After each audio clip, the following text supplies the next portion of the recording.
Oh, what is going on, YouTubers? For ladies and gentlemen, it's the natural born thriller here. Welcome you all to Being the Asylum. This will be episode 267. And here with me is the Omega Red and the True Jaybird. What is up, guys? What's up? Hello. Yes, indeed, we're here, folks.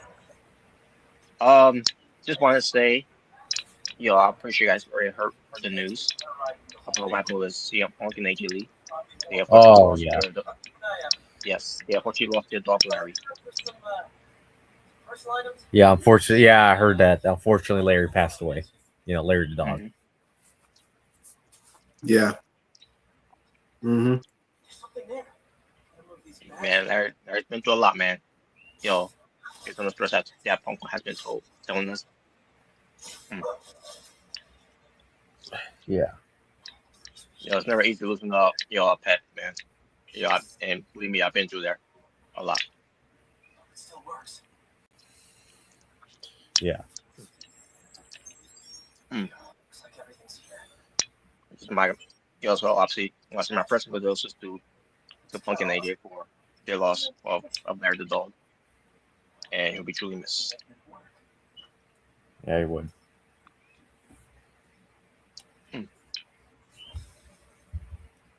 Yeah, very sad. Yeah, very, very sad news. Mm-hmm.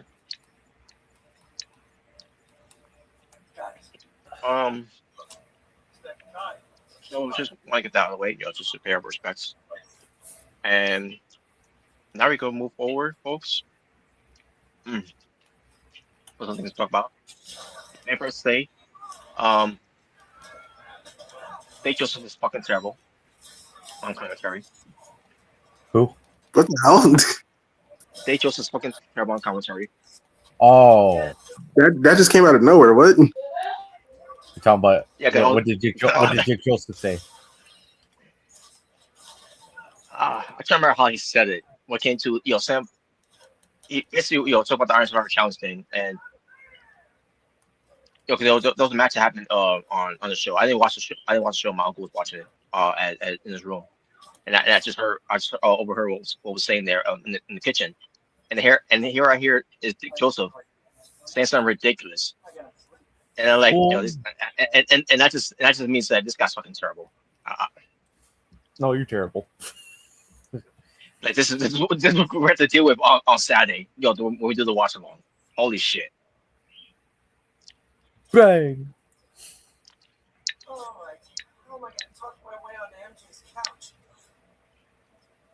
But yeah, I don't remember how you worded. And be honest with you, I really don't care. I just can't stand. I just can't stand this commentary. Hey, just be glad there isn't a video game Big Joseph yet. Oh God, that's what I'm worried about.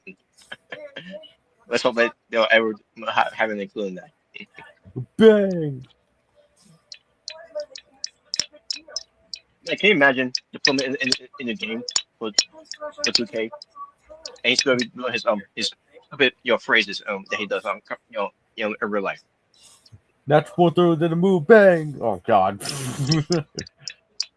I can see it now. Cody Cutter.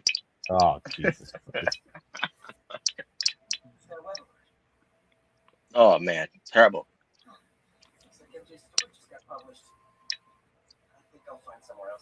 But anyways, yeah.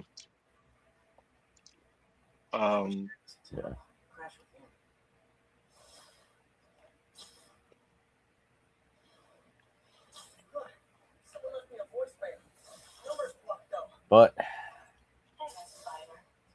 Yes, sir. I was saying here. But yeah, so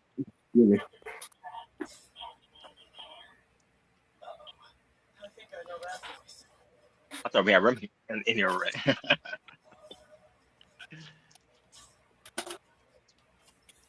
So, what we gonna talk about? Yeah, so what we're gonna talk about? Well, Wow. Jaybird, I'm glad. Wow. So Jaybird, I'm glad you asked that because speaking to JKP here, are the rules are true? What rumors? I don't know. You tell me. What are you talking about? Well, let me explain. Yeah. Okay, never mind. Now Yeah, now you catch it on Omega. So let me explain. So there was a battle royal that happened that Omega did for for Black Friday. Yeah. Huh? So first off, yeah, Starbolt came in first. And not I'm not talking about first entries. I'm just saying he came in first before you. And Byron Saxton on commentary, he said, Yeah. when Starbolt came out, he said, "He's here. He's here." Oh. I'm gonna get flashbacks. He's here. Yeah. He's here. Oh man, so I was basically roasting Byron Saxton's commentary in the game. That last night. He pulled a Vicky. He's here. He's And then here. and then later on, JKP came in. And when he came in, Byron Saxton said, "The rumors are true." Oh, So I couldn't believe I was hearing there. Like, what? Wait, what do you mean by that?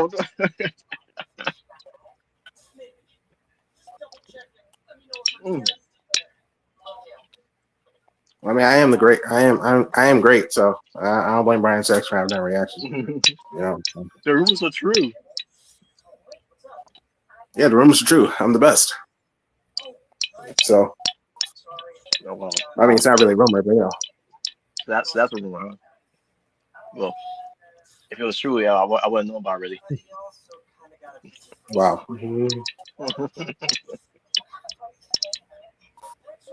But yeah, I just want to bring that up. But yeah, so we're actually going to talk about. We're going to start first with Super Series that features AWF and PWTF of 2025. Super what? Wow. Mm-hmm. Wow. Super what? Superman? Oh God. Supergirl. Supergirl. So yeah, that's what we're talking first with that. First up the pre-show. Let's bring that up first. And by the way, fuck Johnny Saintface. Why was he on NXT? No, I just want to see fucking. Why? Why? Wow. Because he sucks. No, he does. Okay, we're not doing this. We're not doing this. This is the last month of him. As an active wrestler, bro. I'm getting ready for this. I'm getting ready. I said Johnny Saintface, not John Cena. Oh. I mean, still though. Still. Stop. I was like, wait a minute. Man, if only if we got to see Cena actually kick the shit out of Saintface, I would have actually rooted for Cena for once. I kind of wish we did get that match, to be honest, bro. I would have liked to see that. So Cena can destroy him and bury him. Oh, okay, I didn't say that. I didn't say that. Yeah, Robert, that'll be the one time you hear me root for Cena, or actually one of the rare times you have me root for Cena in the match. Wow. Imagine if Gargano actually beat Cena. You're like, I'll be like, well, that's it. Cena's career is over. Like, I mean, are you serious? Destroyed his own legacy. Okay, bro. No, destroyed his legacy. This is my moment. Oh boy, John Gargano. I mean, that's like Steve Austin losing to James Ellsworth. Like, destroyed his. That is no. Don't do that, bro. That is not the same, bro. Don't do that. Don't do that. Oh man. Well, yeah. That was something. Yeah, that was something though. But now, talk about opposite, like how AJ Styles treated James Ellsworth. It would not even be a match. But so the pre-show feature, and by the what comes to the pre-show, this does not include what comes to points. It's the main show that is what matters. So this is this was about tag titles, and on top of that, you had oh, a second, trying to find something here. Okay, yeah, so Yeah, I forgot. I was gonna say it now. But anyways, as far as the match was, what came to Chemical X that featured Valerie and Victoria Walker, and they were also being accompanied by the PWTF, I mean the AWF Women's World Champion, Elisa Devine. They went up against Stargirl and Tessa Dickin, a tag team, that I never thought I would see. You want to talk about makeshift tag team? There you go. That's an example of a makeshift tag team. So the match happened, and it was decent. And then the outcome came where it came to the unexpected. We have new AWF Women's Tag Team Champions in Yep. Stargirl and Tessa Dinkin. They win the match. Yep.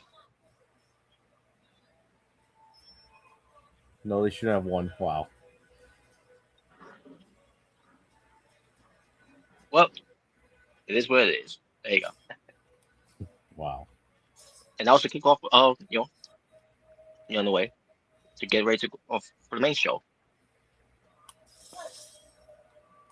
So, that being said, the main show itself, we had mid-card champions for that to open up the show. Mhm. It was the United States champion from PWTF, Austin Wright, being covered by Sarah Turner. Why was she out there is beyond me. But again, it's the main event. Oh, really? I can say the same about your guy. Oh wow. Well, we'll see. We'll get to that point. But we have Strange coming out, who is the Intercontinental champion for AWF, and he's being covered by Paul Bearer. And I was thinking the same thing too. Like, why is Paul Bearer out there? I thought he's only there for only for Turtle Gamer. He's the manager for the Wolfpack. What's wrong with that? Oh, yeah. I'm an honorary Wolf member. Honorary Wolf. Yeah, no, not CJ and Lone Wolf. Nope. But yeah, so the match happened, and it was complete domination for Austin Wright, and a little bit of offense when it comes to Strange. And Strange at one point had Austin Wright pinned, right? But then, as the referee's counting, Sarah Turner takes the referee out of the ring. I'm like, what the fuck? I'm very like, really? Are you fucking kidding me? Like, what the? And so that happened. I was sure I was expecting that, by the way. I didn't know that. I know you could even do that. Yeah, you can. But yeah, but it was done. So when that was when that happened, the match will continue. And yes, I know there were tumbles removed and all, which is one of those crutches I don't like every time. Every time they always do this. The turnbuckle removal. Oh, get over it! Wow. But nevertheless, but then they went a little back and forth, but Austin was always getting the better of it. And in the end, Austin Wright got the win, and he gained a point for PWTF, which was a good start. Yep.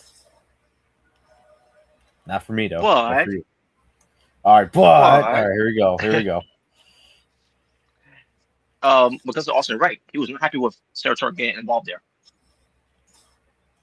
No, because he didn't really need her help. He didn't need backup. He had he really didn't because if you see the match, he was kicking ass. He was it was strange. He was having difficulty trying to yeah, well, that's because Strange is vanilla midget. Oh, God.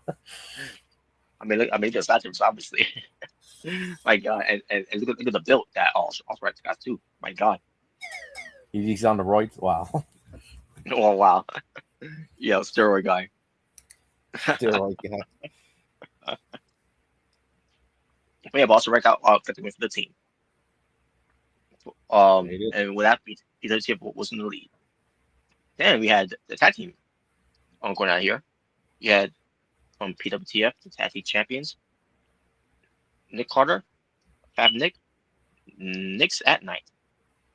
They went up against representing the LWO,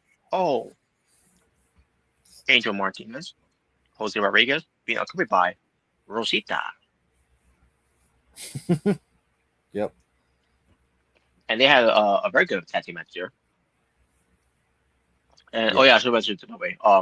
I didn't really get my thoughts about the first matches. So I thought the first match was alright. It could have been a lot longer. It was actually a little short, but I thought it could have been a lot longer. So there you go. That's my thoughts about it. Okay. But this next match, I thought it was a good tag team match. Yeah, the old team moves going on in this match. Tag and those team finishers for once. I bet you're happy to see that finally. Tag team finishers actually being used. That was good too. Yes, it was. And they usually you have Rosita get involved. Doing the whole lie, cheat, and steal, and they are usually known for, which is good. And the turnbuckle removals, which you hated again. And that too, that too. But yeah, I was enjoying this. I was wondering, okay, how's this gonna come to an end? Hey, at least she got rejected. At least she got ejected. Oh yeah, she got rejected too, by the way. Because she was sent into the ring, and because she lay her hand on, I can't remember who it was, if it was Nick Carter or Fab Nick. She grabbed, because referee seen it, by the way, as he's doing the counting. Because they're outside the ring. The legal wrestlers, they're outside the ring, and he sees obviously he sees what's going on out there. Unless you're Bryce Remsburg and Ricky Knox, you don't see anything. Bryce Remsburg go like, hey, or what happened? What happened? You fucking moron. Fucking moron, yeah. So when that happened, Rosita tried to get him in the ring, but then it was a reversal. Yeah, to she attack gets in the him. ring. Yeah, yep. She gets thrown into the ring, and from there, referee ejected her because he saw her get involved. And the person who's getting involved because he saw her get involved in the time too. Because remember also, referee was being distracted by Rosita in the match as well. From the when she was on the outside, doing her thing managing, and seeing the weapons in the ring, and all. Basically, she was being a troublemaker, and the referee had enough of her. It's like you're out of here. Yeah, you're out of here. Yeah, the whole you're out of here. I bet you're happy to see that. You're like, yes, finally, a manager gets injected from ringside. I was like, yeah, I was happy. Yeah, I was like, yeah. I was like, oh yeah. Now we're see what happens. How it's going to come to an end. And then I wasn't expecting this, but the LW lost. I figured they was going either way. Even without Rosita there, but they lost. So Nick's at night won. I'm like, holy shit. So I was like, I was happy with that because I was like, hell yeah, PWTF is going to win here. What makes you think I was happy? Yeah, I know. I figured you would be. You wouldn't be, but too bad. But it was good. It was still a good tag team match. One of the best tag teams in AWF. Has been beaten by of my tag teams. That at first I kind of lost faith in them for a while there, but then they started picking things back up. They wanted to break up at one point because of that, but they they regrouped. They decided let's give it another shot. Let's see if it works out, and it did. It finally worked out. So. Yep. Hell yeah. Then we get to the next match between the women's this time. Yeah, Yuri Kawada, the PWTF Women's World Champion, versus Elisa Divine, the AWF Women's Champion. And they're having at it, and they were having a very good match, very competitive match in a way. And I'll think about come on, Yuri, let's go for a clean sweep here, Get some So, yeah, it payback was for last year, right? When I queen pretty much, sweep your brand. pretty much. So, man, which was man, I can't believe that to happen. I mean, it wasn't as bad as the actual Super Series match from last year. I mean, yeah, where your team got destroyed. that was ridiculous, man. Even on the pre-show, but in the end, it was Elisa Divine getting the win, and like, damn it. Yep. With the STF way better than John Cena's shitty ass STF. Oh wow, which it was the TF Bowie that it was got to win because she tapped out. So yeah, so now it was 2-1. 1 for AWF, yeah, 2-1 because 2 for PWTF and 1 for AWF, and then we finally get to the Super Series match, elimination rules. Oh yeah. So we had the team of AWF, which the team leader was AA Omega, Yep. and they had the the rich boys, which I call them rich boys, but the bad boys of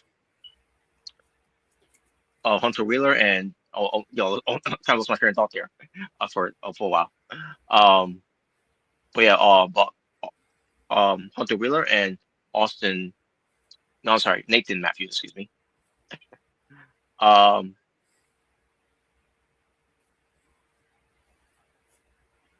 and the other guy was Jordan Williams. Yep. And obviously and they were against PWTF. Team PWTF. The team captain was Mr. Money in the Bank, Xander King. We had the Wolf World Order, which is Damian Wolf, Xavier King, and CJ the Lone Wolf. Yep. And it was a matter of can they coexist, which they did. Surprisingly, they did, yeah. Now obviously Xander King also had history with these guys as well. When it comes to the Lone Wolf Wrestling, I think it is. That oh CJ yeah, does. with Xavier. So they couldn't coexist either with his brother. Mm-hmm.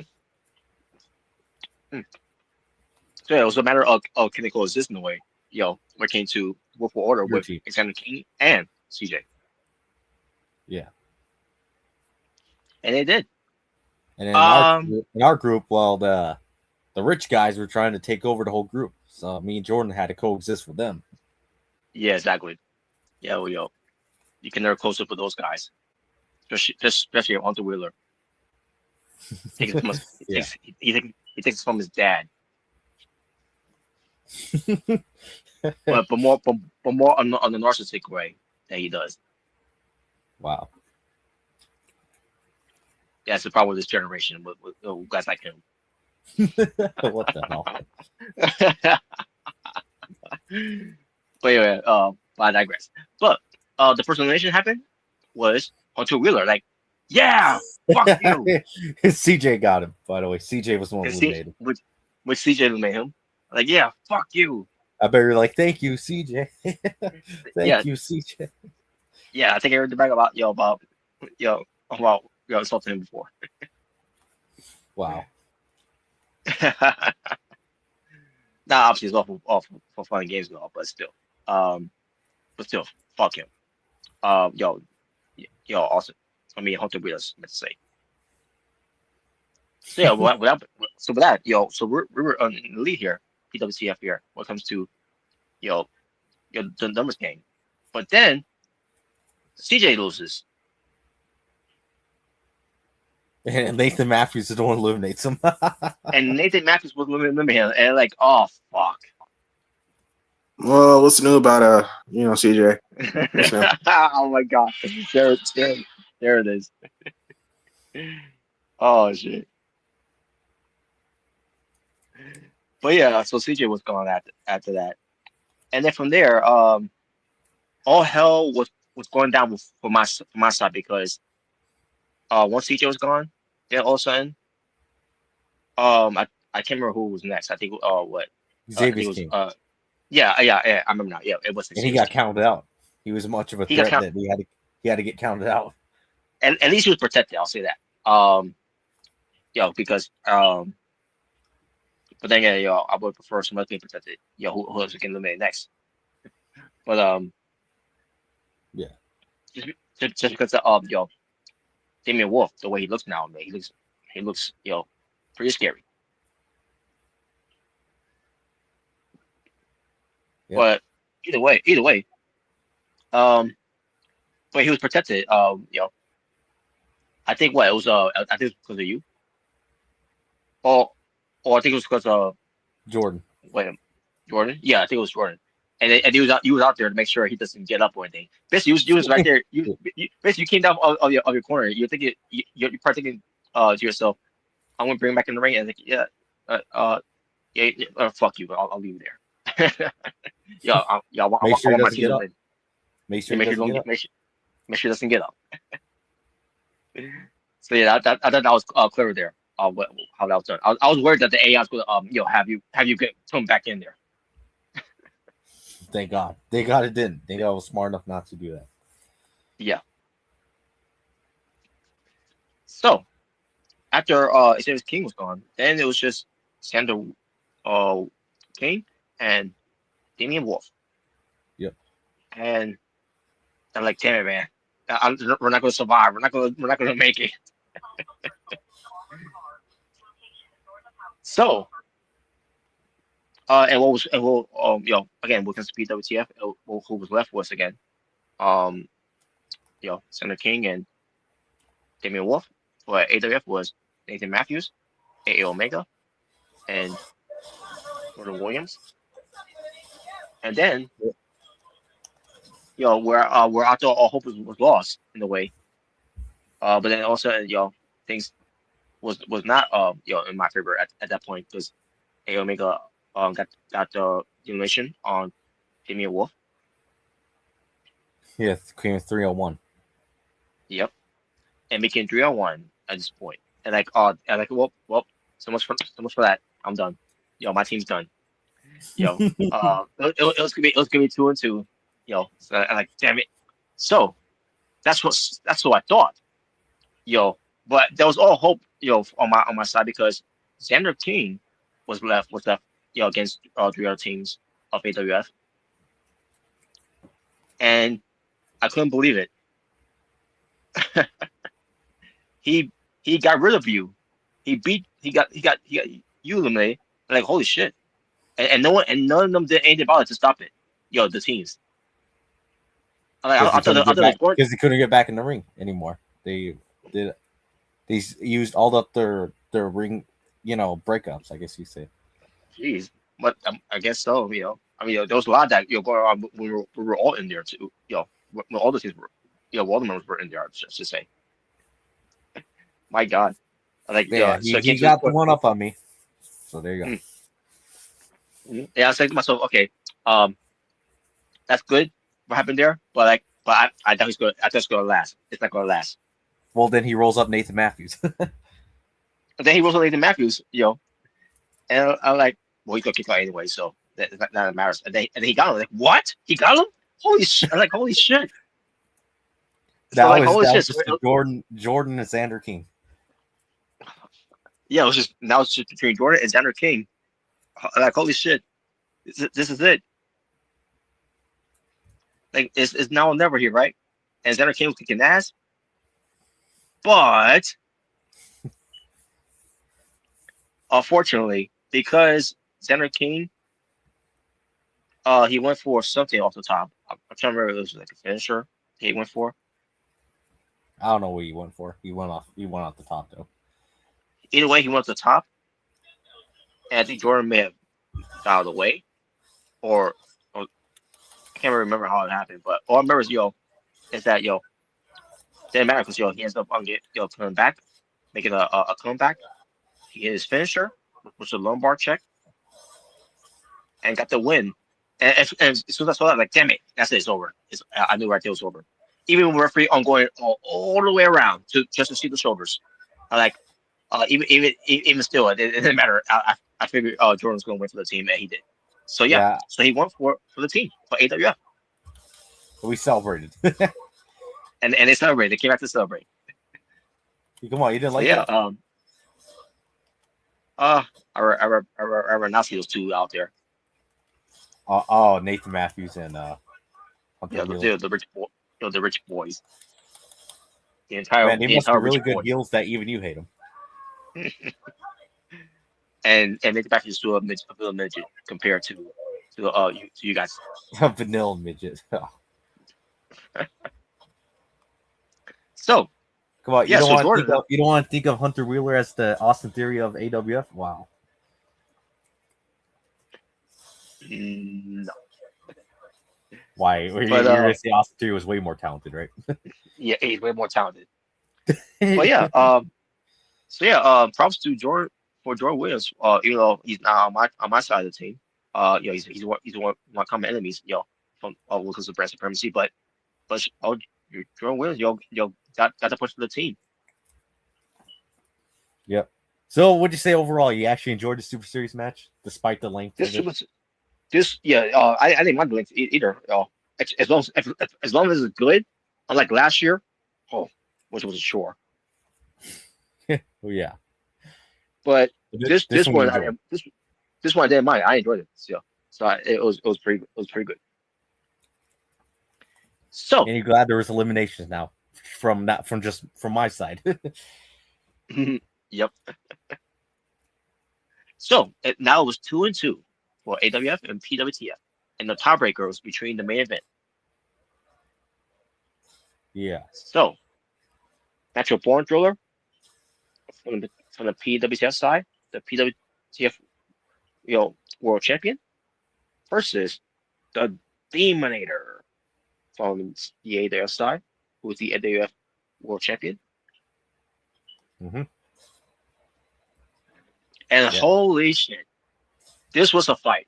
This was a struggle, because of my end of it. Because I figure, because how 2K now decided on the to treat big men's like actual big men's when it comes to try to do some clotheslines or whatever to them, even to a chop block. I remember National Jordan tried to do a chop block to Demeter, and it barely phrased them. I'm like, what the fuck? Holy shit! Not even a chop block. Holy shit! Nope. Oh, but I got points out before we get to the match itself. Um, Demeter came out, and it was one of my favorites. Oh Jesus. Or I can't remember if it was he was one of my favorites for Demeter. But either way, and then National Jordan came out. You know, I'm assuming it was either I like this guy or here comes one of my favorites. The point is, Byron Saxton did the whole here comes one of my favorites, and all right, I like this guy in the same match, and unfortunately, it had to be in my match in the main event. That's one of the things I always fucking hate hearing when the career wrestlers comes out, because obviously they don't do it with the actual rosters for WWE 2K. It's just for the career wrestlers only. But holy shit, like this is the best thing they could do when it comes to career wrestlers being called for the rest for the commentators to call them out to say something when it comes to them coming out. All right, I like this guy. He's one of my favorites. Oh, the rumors are true. He's here. He's here. He's here. Obviously, he was talking about me, so it makes sense. Oh man, yeah. And the worst thing is when Corey Graves talks about that when they come out on stage, he says, "Hey, where's the horse? The high horse? That he's bragging about." Oh yeah, yeah. What horse? What are you talking about? The high horse. Nobody says this shit. No one in the world of commentary says that shit. Why I do. why in 2K? Yeah. Why is it in W2K that they think that's all what commentators really do say? Outside of wrestling, outside of the game, I should say. So I like stupid. the guy.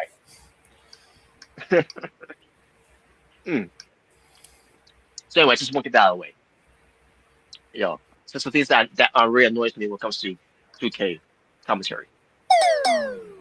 No, you There just you you go. just no, you just cry, baby. You just you cry more than CJ the Lone Wolf Oh, who's forever. what the hell? But anyways, but yeah, but back to the match. Like I said, it was a struggle for my guy to go against Demon there. Demon was kicking my ass.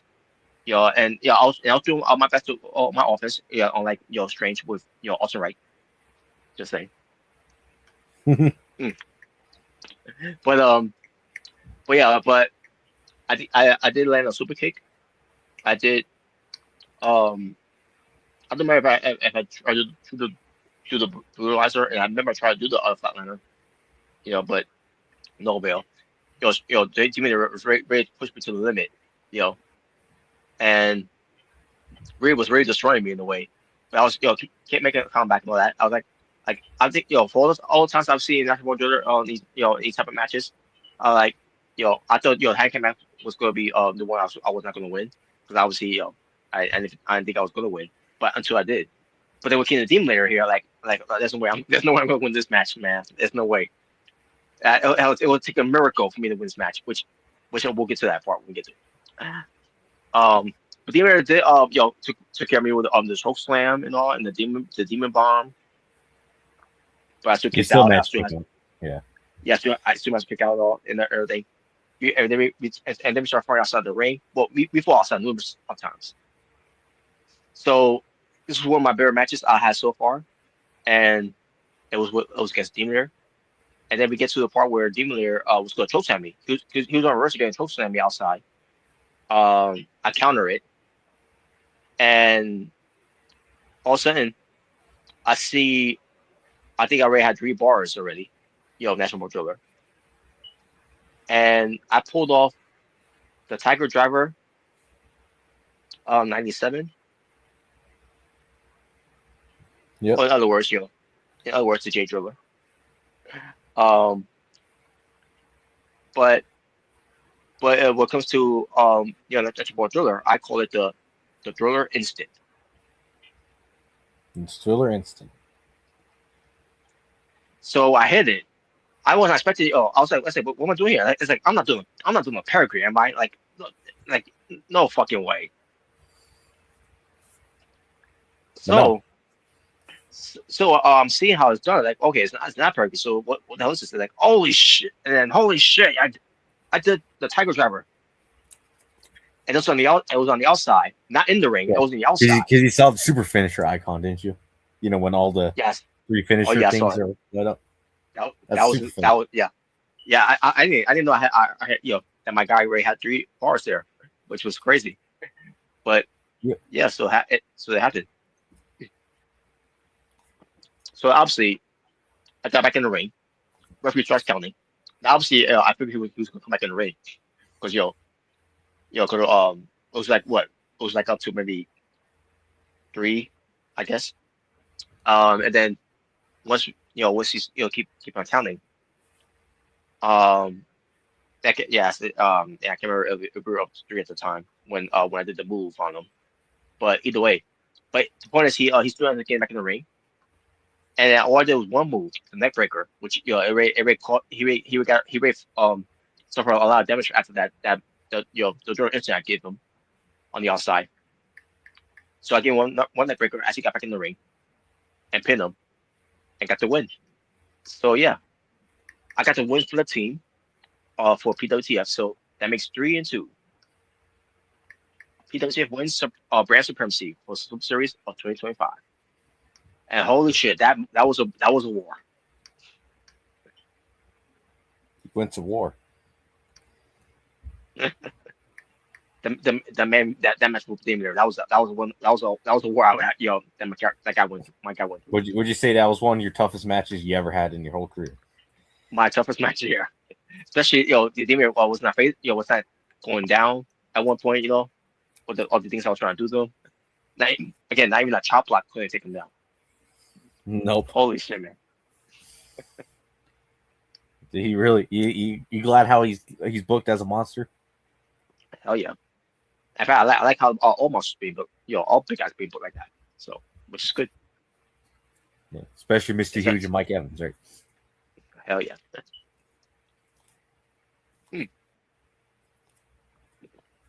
But yeah, there you go. Yeah. And that's the show. Good, very good show. No, it sucked. Wasn't enough flips and kicks. Oh, God.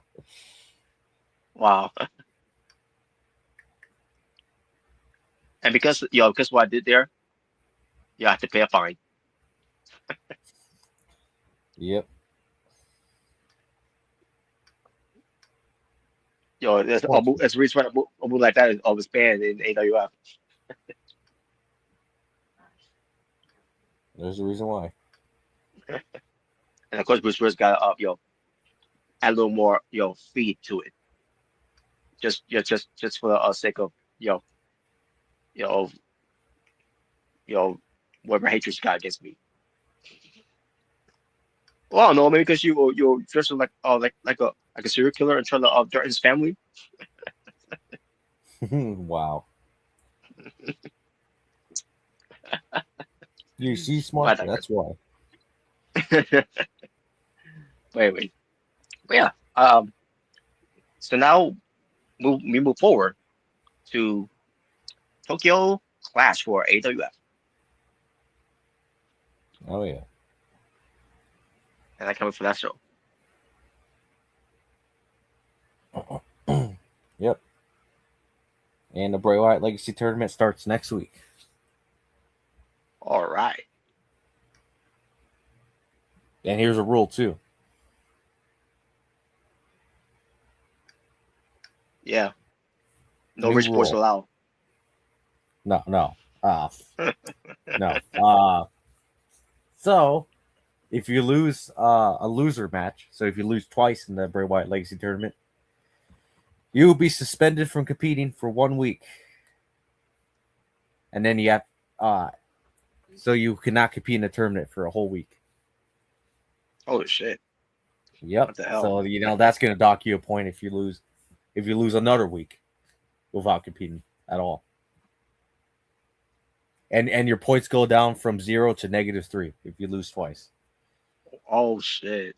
Yep. So now we just raise the stakes higher now for the tournament. All right. Yeah. So yeah, I think and the first round matches will be announced soon. So who will be where? Who will be facing all who? right, cool. Which I know you got to reveal yours, or you got to think about who you're gonna face who. To start off. Yeah. Well, speaking of which, we're gonna bring up the names that we chose to be in this Bray Wyatt Legacy tournament. Yes, and the winner will get a world title opportunity at the Royal Rumble. All right, sweet. So,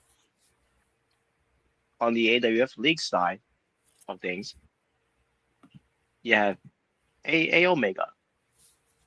Mm-hmm. The winner of the first ever one, or one half. One. Yep. JKP, who was also one on this one. Another first ever winner of the other half for PWTF last year, but now he's in the AWF league. Yep. Mm-hmm. Jordan Williams. Got himself. JKP. Yeah, Jordan Williams. Yeah. Oh god. Hey, he won for the SuperSerieS team. Because of me. Because of me. You weren't even in the match. You weren't even in there. I gave him some advice. They didn't show it. They didn't show it on camera, but I gave him some advice. So he can thank me for that. I gave him some good advice. In other words, you pay politics on it. If you don't win, your game break for the next 2 months. If you know what you get buried, you know what? I kind of want you lost now. Yeah, just like JKP buried Fox and Knuckles. Wow. I mean, to be fair, you know, Fox and Knuckles wasn't much of anything, but you know, Wow. it wasn't really much to bury. Well, I figured that'd be true because he's not in this thing. But who else is in this thing? Is Thank God. the King William. Wow. Yep. The King William. Nathan Jordan Williams Matthews. and the King Williams. Wow. Ari beat Too him. many, So. too many Williams. Nathan Matthews. Nathan Matthews. Irrelevant. It's strange. Yep, it's strange. Doctor Strange? What? No. Hunter useless. Hunter useless. Hunter useless. And the wonderful ravishing no. So Yeah, the wonderful- Robert, what do you think of those names in the tournament? Well, You like the what do you guess? You like the bay faces, but you hate the heels in the tournament. 3 out of 5, is passable. So 3 out of the 5. What the hell? So does that mean me, Jordan, and JKP are the only passable ones, or Strange is up there too? oh that's no actually that's what I meant to say. I meant to say 3 out of the 5 is something I'm not used to. Right now in the WF. I'm not fond with, I should say. That's what I have to say. So Nathan Matthews, Hunter Wheeler, and Wonderful O are the main 3. I take it. Yes. Oh, okay. I guess you got nothing against King William, so even though he's a heel. Nope, no against him at all. And by the way, managers would be banned from ringside, so don't worry. You don't have to worry about managers. Oh yeah. Okay, definitely, yeah. It'll be just a straight up one-on-one match. So no, there will be no indie mud show garbage match for a random tournament. You hear that, Tony Khan? You hear that? You hear that? Yeah, we'll need anyone to win a matches they can add a stipulation into that match. Actually, you know what? Yeah, we're gonna have JKP versus the King William. The winner gets to add a stipulation. Oh no, I'm just kidding. No, fuck that. We're not doing that. Oh, you know what? We're gonna have them go in a big 8-way match, and the winner gets to pick a stipulation. There you go. Would you love there it? You go. No, I think you would hate it. Wouldn't you? You would hate it. That would be terrible. But anyways, so for my side will be to beat PWTF League. You have Roy Corona. Who? Wow. You have wow. I expect you to say that to Robert Garcia here. Oh God, fuck him. All right, moving on. John Lawley. Yep. Mr. Huge. Yes, Mr. Huge. Xavier King. Xavier King. Hell yeah. Mm-hmm. Starboy. Starboy. He's here. He's here. Oh, Jesus Christ. Austin Wright. The U.S. champion. Sweet. I guess he added him after I put the Intercom champion in. Yep. That's what I did. And yeah, the mid-card champions aren't excluded, so yep, I mean, why not include them? They're not excluded by default. They're included. Mm-hmm, exactly. And CJ the Lone Wolf.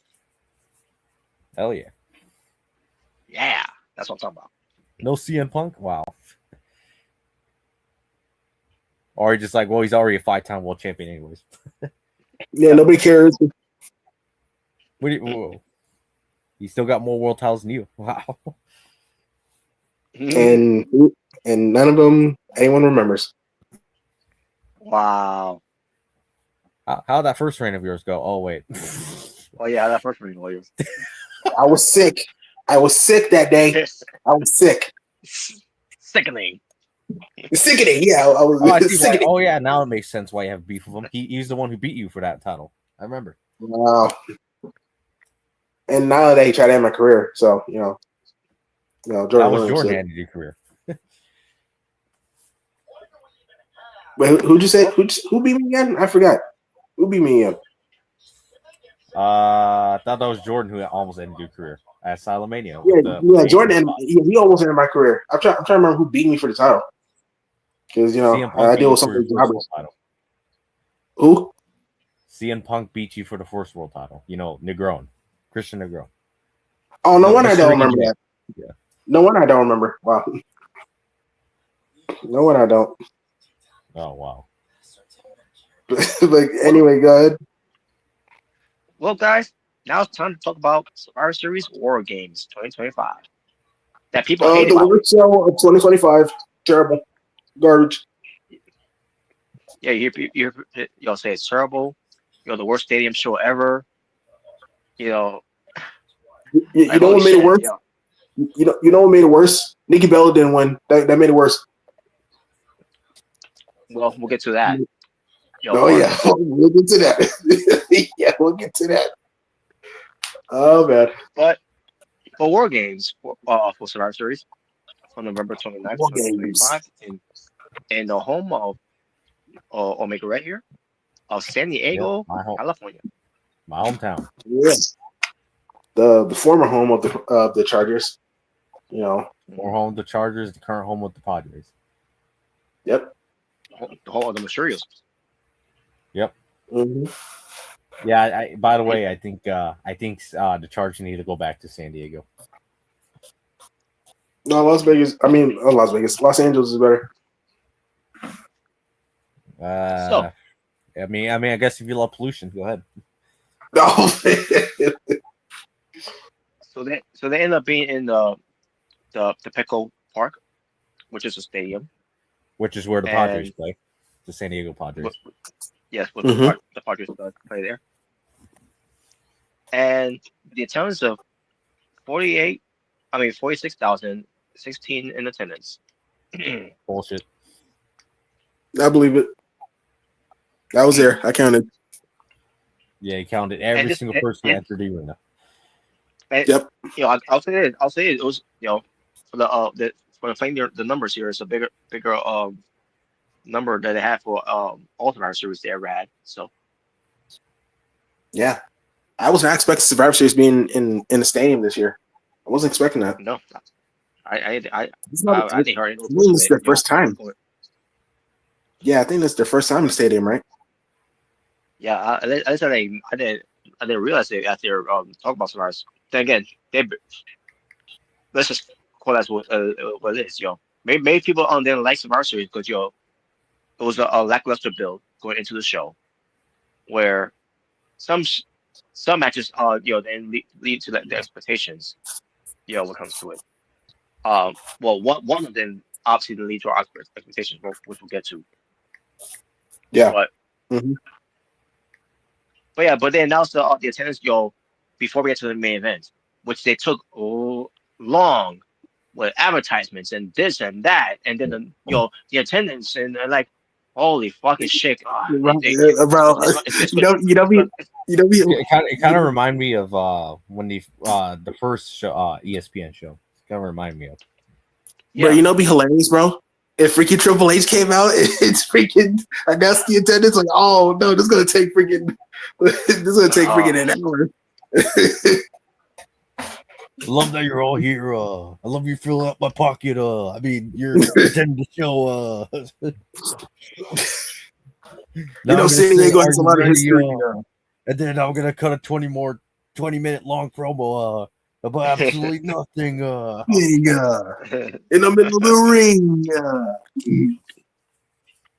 You gotta beat the game.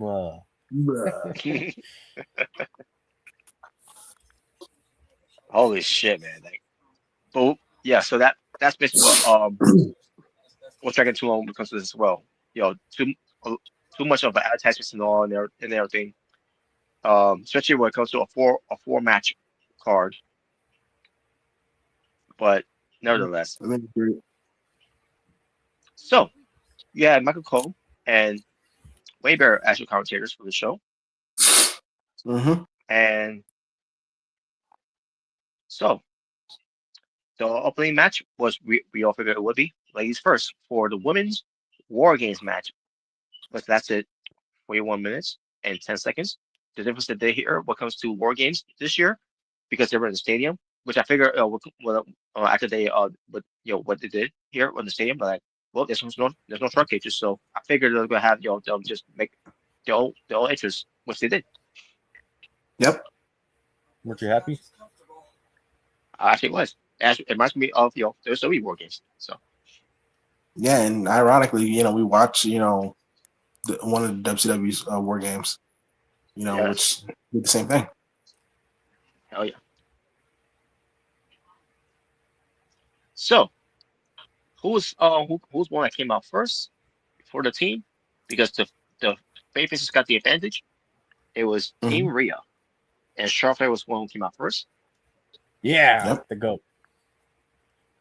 Yeah, Charlotte. Charlotte Flair, the Queen. Yep, the Queen. Then we The queen. and by the way, she had an attire on that was that's for the child who was there, you know, who's Yeah. dealing with some illness. So Yep. so it was Yeah, I thought it was cool she that got what you probably did.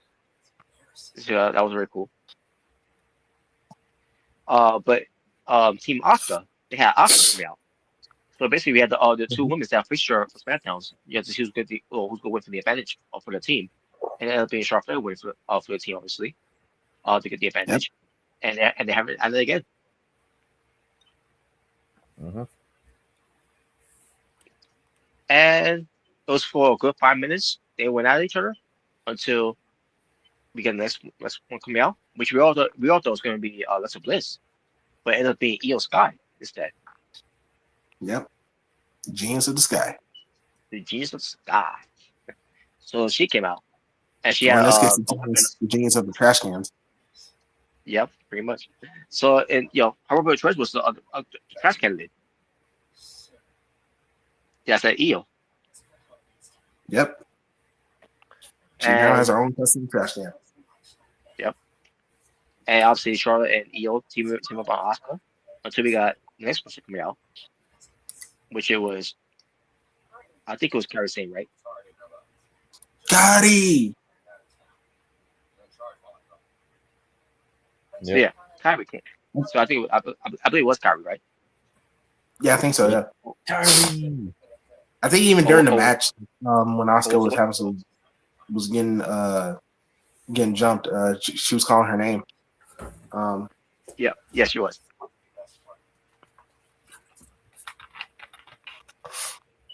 So, then we had the next person coming out for Team Rhea, and it was Alexa Bliss. Yep. She needs to bring back the doll just for Robert. And I can't remember what was the best weapon of choice. Oh yeah, also I should mention Kairi Sane's weapon of choice was a green chain that she basically it was a chain that she painted with green on in a way, so spray painted green. Yep. But that's I can't remember what was this weapon of choice. Maybe she didn't come out with any weapons. I don't remember, but anyway, and then she started cleaning house for the team. Then from Team Asuka, we had Becky Lynch. I think it was Becky Lynch, right? Yeah, it was. Yeah, it was. Yeah, Becky Lynch. Yeah, it was. Yeah. Yeah, big time Bex. Big time Bex. And she came out. Come on. I don't remember if she came out with a weapon. She probably didn't.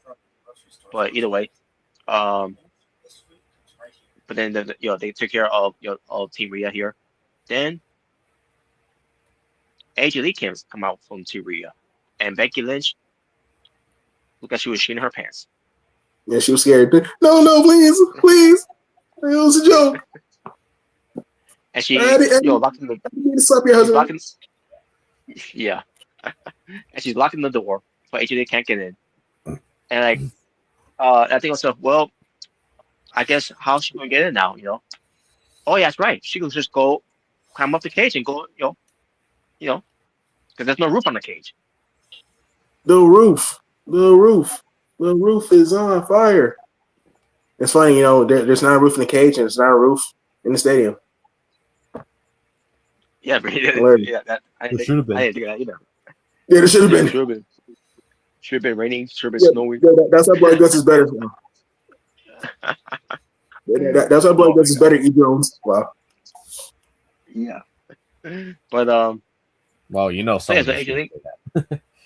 Yeah, yeah, yeah. So eventually they did get in, and she took care of of the heels, and then we got Nia Jax coming out for Team Asuka, Yep. and I'm Yeah, not like all these girls. You have to reinforce the ring. the Yeah, reinforced yeah. ring. Yes. So, and then she's taking care of the Team Rhea, and then Mm-hmm. finally it was Rhea Ripley coming out last for This is Team my Rhea, brutality. and she had the sickest mask ever. That just like last Oh, Yeah, year. based off the Terrifier clown, which I thought was pretty cool. I bet Robert doesn't even know who that is. Wow. Of course I do. I should never seen this movie. I should never seen the movie. Yeah. But they're gonna we got a lot of clown movies over the years. So Yep. Oh yeah. what comes to Killer Clowns? Like one of my favorites, Killer Clowns from Outer Space. I still never seen that movie. I gotta check that out because I've always heard about it. Yeah, I've always heard about it. yeah, I never seen yeah. it. It's a good movie. Yeah, it's a good movie. So Rhea Ripley came out with the other trash can that goes with the trash can that he had, because that's Yep. Eo's trash can. So That's her thing. Yep, that's the thing. So that's brought it, and the very cases we had the advantage, and then finally from Team Asuka, the last person, Lash Legend. Yep, your girl. Skirt. And I feel bad for her because she barely got any reaction. Then again, Yeah. I mean, granted, she just got there, so because she just got there, obviously. yeah. So But then she's again, gonna need more time. so somebody else didn't get a reaction that much either. We'll get to that later. Well, they didn't react to her because she's black. That's the real reason why. Wow. And she comes in, and she turned it up. And Yeah, she did. the best part I could say about this match, I mean, and also there was 2 cheers, by the way, because I think back in the chat from those 2 cheers. Okay. Yep. Becky, what are you doing? Yes. So I can say, because the women's here, there was no tables. Thank you. Nope. Yeah. Thank Nope. There you. was no tables. Like all I gotta say is whenever you see EO Sky, you're ready to see a trash can. You'll never see that. But when you do see Io Sky, you're going to see a trash can. They might as well call her Mrs. Miss WarGames because she's been in like almost every like WarGames, for the women. With different trash cans. Yeah, that too. Yeah, so I don't think she's ever missed a WarGames. Not that I can think of. Yeah, that's crazy. Even in NXT. Because they're void of any original ideas. So they keep doing the same old shit. Yeah. I mean, still that's still a memorable moment. Like, if they were to do like stats for like Survivor Series, they would definitely add that Io Sky is the only woman to have multiple WarGames matches both in NXT and WWE. I think she's been in all the women's War Games matches, has she? Yeah, I think so. Yeah. Including the first one, always probably we're going to do that direction later this week. So basically the category for the it's gonna be the first ever Blood and Guts Survivor Series match and NXT War Games when it comes to the women's. So yeah, I can't wait to see that, especially for the women's, especially with with the a certain heel turn that happened. Oh yes, yes. Oh, I saw that coming. No, you I something. I didn't. I shared something, especially not from Dakota. Like at that time, I wasn't expecting that. didn't. No, I wasn't expecting that either. But she was still over. Oh, Dakota Kai. Yeah. Yeah, she was still over as babyface. Yeah. Yep. Oh yeah, she was. Well, yeah. No, she was never over. Oh god. Wow. Oh wow, she was never over. No one cared. Wow. Yeah. Anyways, but yeah. So yeah, so the war games had begun, and the heels were getting the better of them, and also in the tide turn, Asuka tried to do a poison mist. Yep. I think it was to Rhea or to Charlotte. Buy me the Yeah, I Charlotte. think one of them. Yeah. But either way, she went for a poison mist, but his last legend is dead. So they were a member down in a way, and that's when the Babyfaces got the the better of everyone. Oh yeah. And then we did, and then we finally got a story here, of burying the hatchet between Charlotte and Rhea.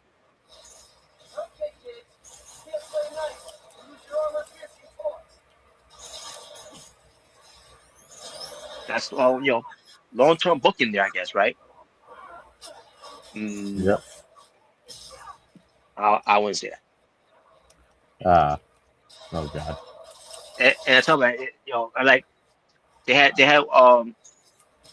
weeks to read sell this, of animosity, try to show some animosity, but try to coexist with one another against these heel factions that go up in war games.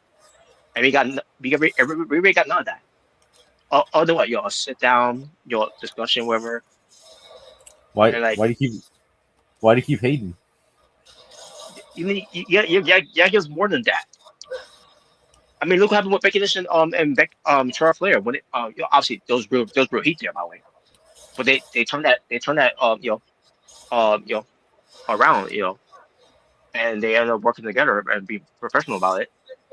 Yeah. And I got these. I'm glad it worked out, by the way. In real life between those two, because they're buddies again. But Yeah, yeah, you didn't like it when they hugged each other?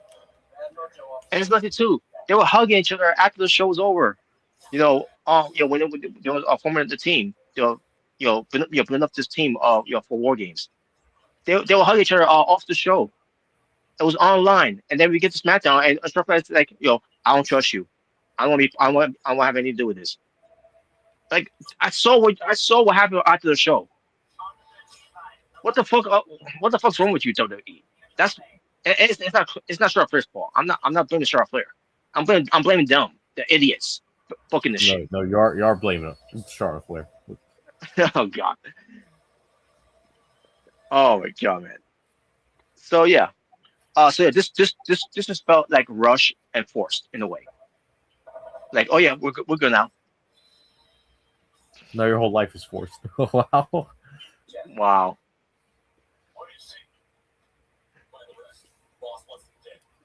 But anyways, okay, here we go. I thought for a reason I thought it was not working. But anyways, so in the end, it was AJ Lee getting the win for the team. Becky Lynch, was trying to escape by the way, but she got caught. Becky Lynch was by herself by the way, because the rest of the teams were taken out, especially last legend, because last legend was blinded from the mist, and it was AJ Lee getting the win by having Becky Lynch tap out to the Black Widow. Referee Jessica Carr was there, who was the referee in the ring. Becky Lynch claimed that she didn't tap out by the way. She was like, trying to get the team. She was like, wait, she was like, come save me, team. Because if those don't know, she said this on Twitter. She didn't tap out. I didn't tap out. I was trying to help. I was trying to get the team to help me, but the referee screwed. Yeah. Jessica Carr, who screwed her again, because she's got a vendetta against her. She's got the WarGames screw job. Yep, the San Diego screw job. So yeah, Um, Team Rhea wins the match for you know for WarGames 2025, Yeah. and the match was all right. Was it? I mean, I'll say this: it was better than last year. Yeah, way better. Way better. And I didn't do too bad in this match. So Yeah. so definitely And better than last year. people feel like this was not a good match because it didn't have any blood. Like, come on, did you expect this to be blood? Yeah. Yeah, it's war games and all that, but did you expect the women still have blood? Yeah, I wanted to be blood and guts level now, but I mean, yeah, what's gonna be? If that's gonna be blood, it was not gonna be blood and guts level blood, yeah, it would never be like that now. but no. Um, I mean, yeah, I'm pretty sure they would love to do it, but it's a company. They don't want too much blood. Yeah. Yeah, they use the sparingly, like, for like Drew and Punk. They Yeah, only really do it for like feuds like that. yeah. Which makes sense in a way. So basically, WWE played safe here with the women's here, which it's nothing new when it comes to this. So people should not expect anything different. Every year when they see working with the women's. Yeah. Oh, you're wrong. They're sexist, well. Oh man. So yeah, there you go. So AJ Lee got the win over Becky Lynch. That's going to continue their feud. Pretty sure leading to WrestleMania. So we shall see how it plays out. WrestleMania. Pump it up. Yep. So then we get to our favorite match on the night. Yep. Lasted 16 minutes and 40 seconds for the WWE Intercontinental Championship. Mm-hmm. The champion, John Cena. My boy, John Cena. Wow, shut up. No, let me shut up. My boy. First is Dominic Mysterio with Yep. the outsider chicks, Raquel Rodriguez and Roxanne Perez. Yep. Dominic got a good reaction when he came out. See, hometown crowd. But when John Cena came out, yeah, that was a different level. He got a big pop. And they're milking. It's usual. It's usual what they do with this scene every time. They milk it every time until they Yep. until it's the right time to play the music. Mm-hmm. And their fails. Yep. Hey, it works. And their fails of the overrated of this guy. The ego, the ego. Yeah. I'll tell you this, Rob. At least he ain't coming to the ring. Cutting a 20-minute, 30-minute promo saying nothing. I'll tell you that. Yeah. But then Cena they straight ass wrong into the ring. Oh my god. You know what the introduction should have been for Cena? What? It should have been here to bury someone one final time. Oh god. Oh boy. Oh god. He's shining up his golden shovel one last time. Rob would be like, no, that's Triple H's job. Well, yeah. I mean, yeah, that would be his job. He's the definition of Mr. Burial. Yep. Yeah, you don't like Hunter? Wow. Time to play the game. Fuck him. Thanks, Greg. But anyways, so yeah, this match happens. At first, it started all right. What are we doing? Yeah, it started off, pretty slow, pretty standard. But then, they went out the ring, and Dominic went on top of the barricade, and it looked he was going to go for like a Hurricane Rana, but it looks like, it looked like a botch, and Dominic fell. And when I tell you, bro, this got us, man. This got us, bro. Like, it looked like he was, like, his shoulder was hurt, like he was really selling it. The referee had to come out there to, like, check on him. And he even called for the doctors to check on him. Even, like, Raquel and Roxanne was looking concerned. Cena was looking concerned. Like, they were really selling this. I legit thought it was another injury, because even the commentary said, bro, we just like, Penta just got hurt. and now Dominic's possibly getting hurt. Right? We thought this was real. We thought. Thank goodness that wasn't the case. Yeah, thank God it wasn't the case. But it ended up being one of the greatest freaking fake swerves. Yeah, I have ever seen. And at first, I didn't really think about it because like when Roxanne and Raquel like attacked Cena, I didn't think much. I thought it was like they're probably calling the audible or something. But then I thought so too when I saw that. Yeah, I thought it was just them like trying to save some time and get the crowd to like react to something. But then once Dominic got up and his shoulder, it was like I was like, oh, that son of a bitch! Like, and like I think he hit the 619 and then he hit the frog splash and he went for the pin and then the ref was so mad, he was so pissed of him like faking the injury, like he didn't count. It's like he was just like, what the hell was that? What the hell was that? Like this. I mean, now, you see that Bryce Westbrook? That's how you do it. That's how you do it. Yep. But yeah, that was a good fake out like injury, bro. Like we see that sometimes, but like I think Dominic, like he really did a good job because like they did a really good job with that.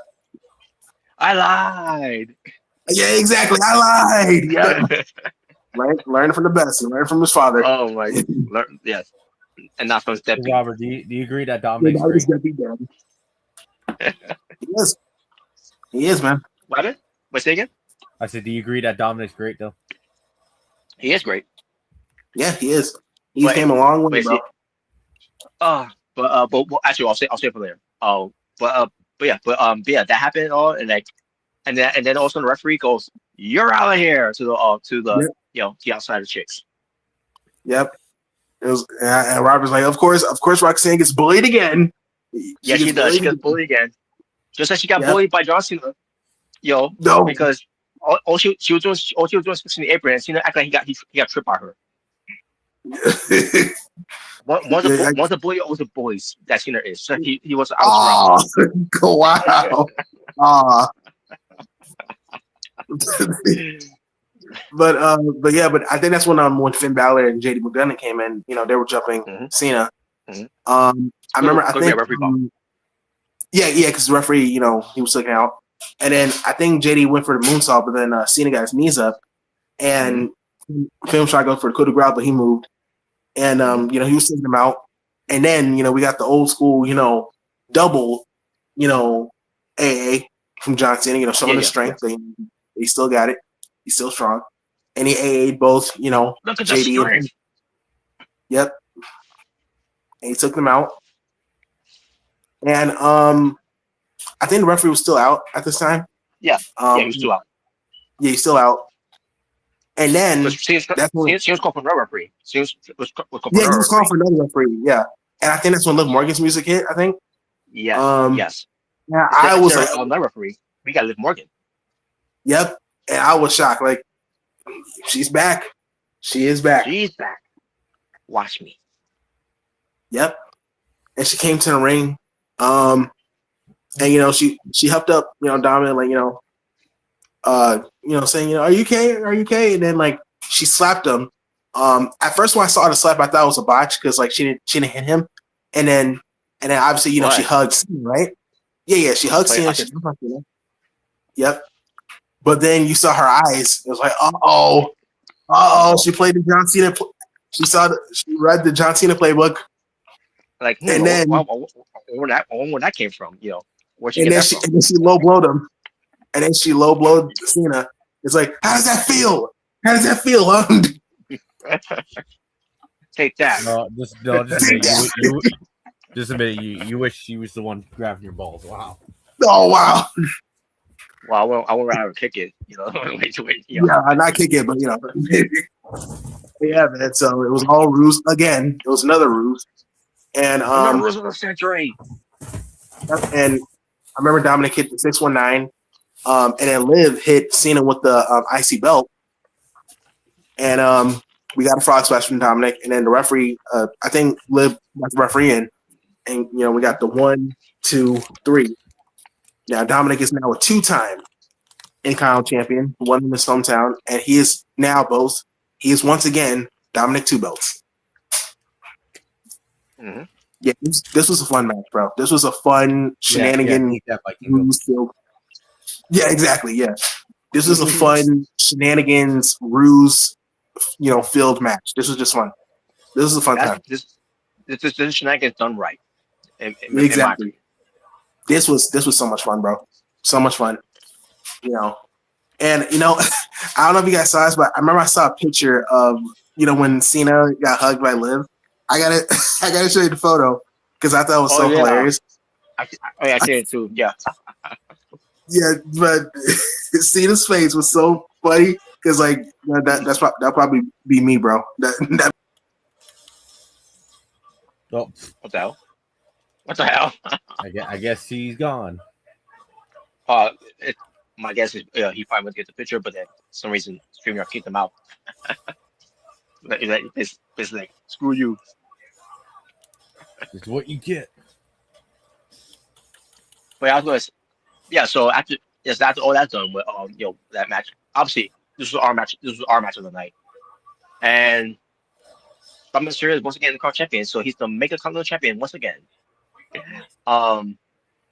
don't you love it? All I can say is, Dominic Mysterio, he may be doing things that is great, but he's not the greatest Intercontinental champion of all time. Well, yeah, obviously not. He's not. Eddie Guerrero greatest of all time of when Eddie Guerrero was Intercontinental champion. Would you even say he's even Chris Jericho level of the greatest of all time Intercontinental champion? Dominic's got a long way to go before he gets to before breaking that record. Which Miz is close to it. Yeah, I don't know why I kick me out on it, but here it is. Yes, you're in position with saying screw you. You ain't going nowhere. Anyways, you going nowhere. Oh, there we go. Kind of like some of the crowds in AWF. You're going nowhere. Yep. Oh God, you're going nowhere. Shut up, nerd. Oh. Shut up, nerd. That's where you're sitting there front row. But yeah, that was hilarious. The last time a fan said that to me in AWF, I was like, yeah, that's just like your dad told you. Oh, when you were a kid. Yep. Oh. But, yeah, this was match of the night. Cena versus and this was John Cena's last Survivor Series, his last PLE. This was the last one. Yep, and we got one more show, which in a few weeks.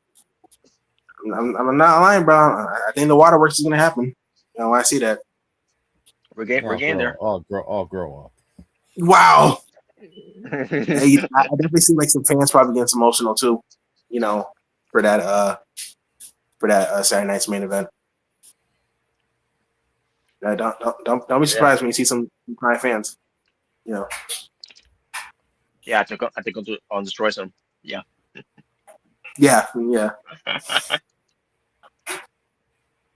But yeah, man. Really good stuff. But yeah, that was one of our favorite. Obviously, again, match of the night for us on that night. No, you came close to it. No. Not even the WarGames. Not even the men's WarGames didn't come close to it, but it was still good. It was still good. Yeah. And when I say nothing came close to it, to that match with Dominic and Cena, you could also say that when it comes to the next match, which was for the Women's World Championship, 12 minutes and 20 seconds. Yes, Stephanie Becker, La Primera, defending her Women's Championship against you can look, but you can't touch. Yeah, and Bella gone bad. Yep. First of all, let me say this to that fat and Bella son of a bitch. No, hey, calm down, okay? From the front row. Giving Stephanie Becker a thumbs down because I saw that. because he's part of the Bella army, because Nikki Bella is the greatest. She's got a great aura. She's one of the greatest divas, that ever lived. She changed the industry. she paved the way for you women's. No, all I she gotta that. say to that, all I gotta say to that is, I mean, that should be sign number one that you never got laid in your life. So, anyways, Never drew a dime.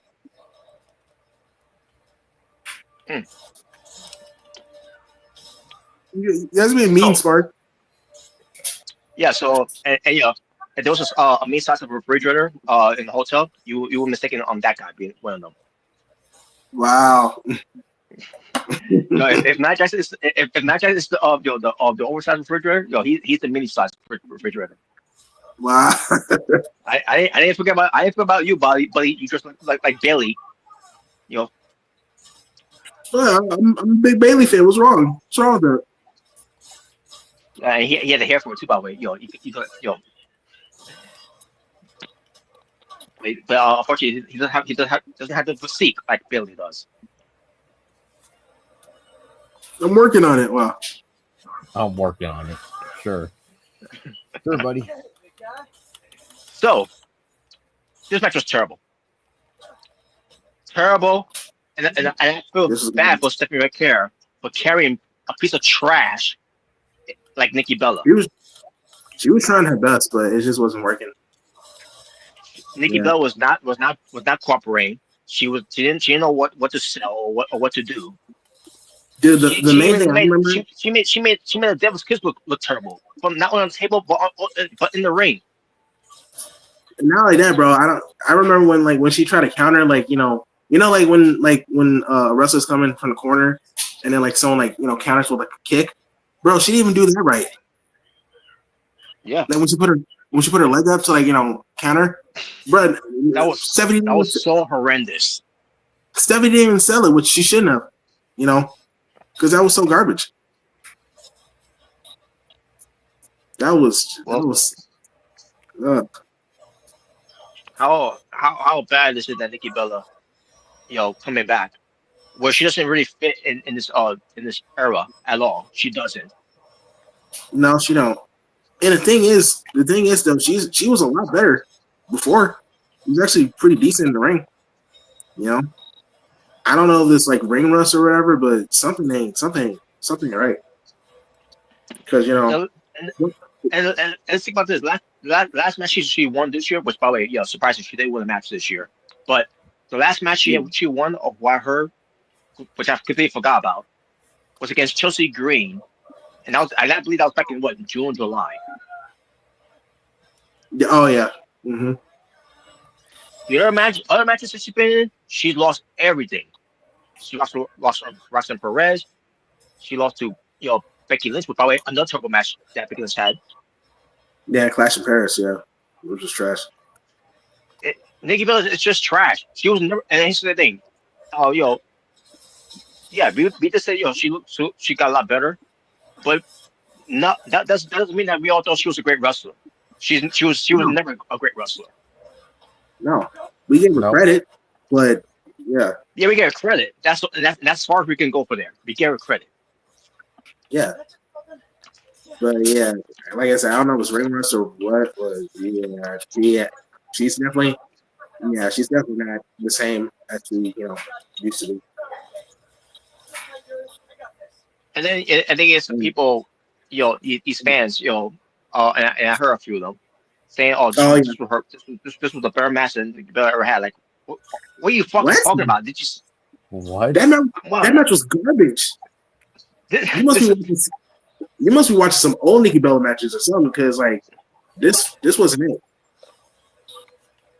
She made that kick, that she does, the spinal kick from the corner, her own, that's a kick. Even that didn't look good.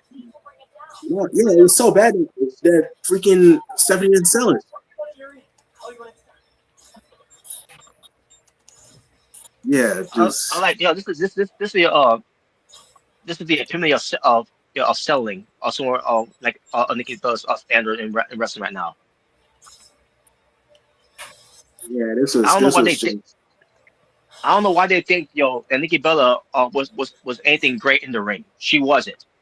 She was horrible, more so than her sister. Yeah, basically, yeah. As much as I don't like saying this, But but Brie Bella would fit in the era a lot more than Nikki Bella would.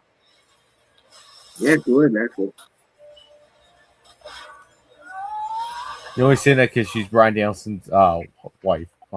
Yeah. No, I'm not. I No, was I'm saying not. I was saying things about her before she got with Brian. It was Nikki. I never liked it. I never liked Nikki Bella. I always had bad vibes about her. I never when it came to Brie Bella, I never felt that way about Brie Bella. I always felt about that with Nikki Bella, especially now it's talking about her and AJ Lee, which which it was no surprise to me because even during that time like I figured that there was no love lost there between those two.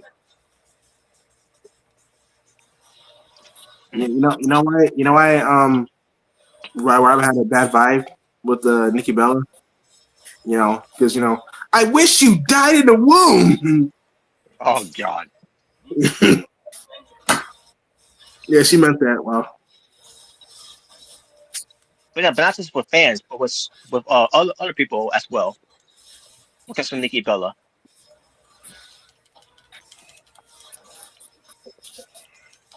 Where is it? I could swear it was somewhere here. But I skipped it. Okay, here it is. Dave Meltzer. Oh yes, there we go. Are you playing Spider-Man, Omega? Yep. I knew I recognized the sound. What, the song? Is it? No, the voice. Oh. Oh yeah, In and the by the song. way, Nikki Bella had a T-shirt, new T-shirt said "Bella Gone Bad." Well, yeah, you did gone bad, 'cause it's showing the ring how bad you gone. Yeah. Oh, by the way, this is what Robert hated Nikki Bella. I wish you died in the womb. Oh my God.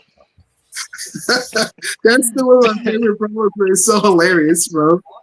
She grabbed Bree's hair, got to her face like, I wish you died in the womb, and freaking like Bree's crying, like it's so ridiculous. Am I watching a wrestling show or a reality show? When came to that segment, my God. Exactly. I mean, this is how Total Bellas, became. And the irony, they were doing Total Divas, which was a reality show at that time. Yeah. Yeah, wish you died in the room. But this is what was was posted here. As per Dave Meltzer, excuse me, David. But either way, it's short for Dave. But either way, Meltzer.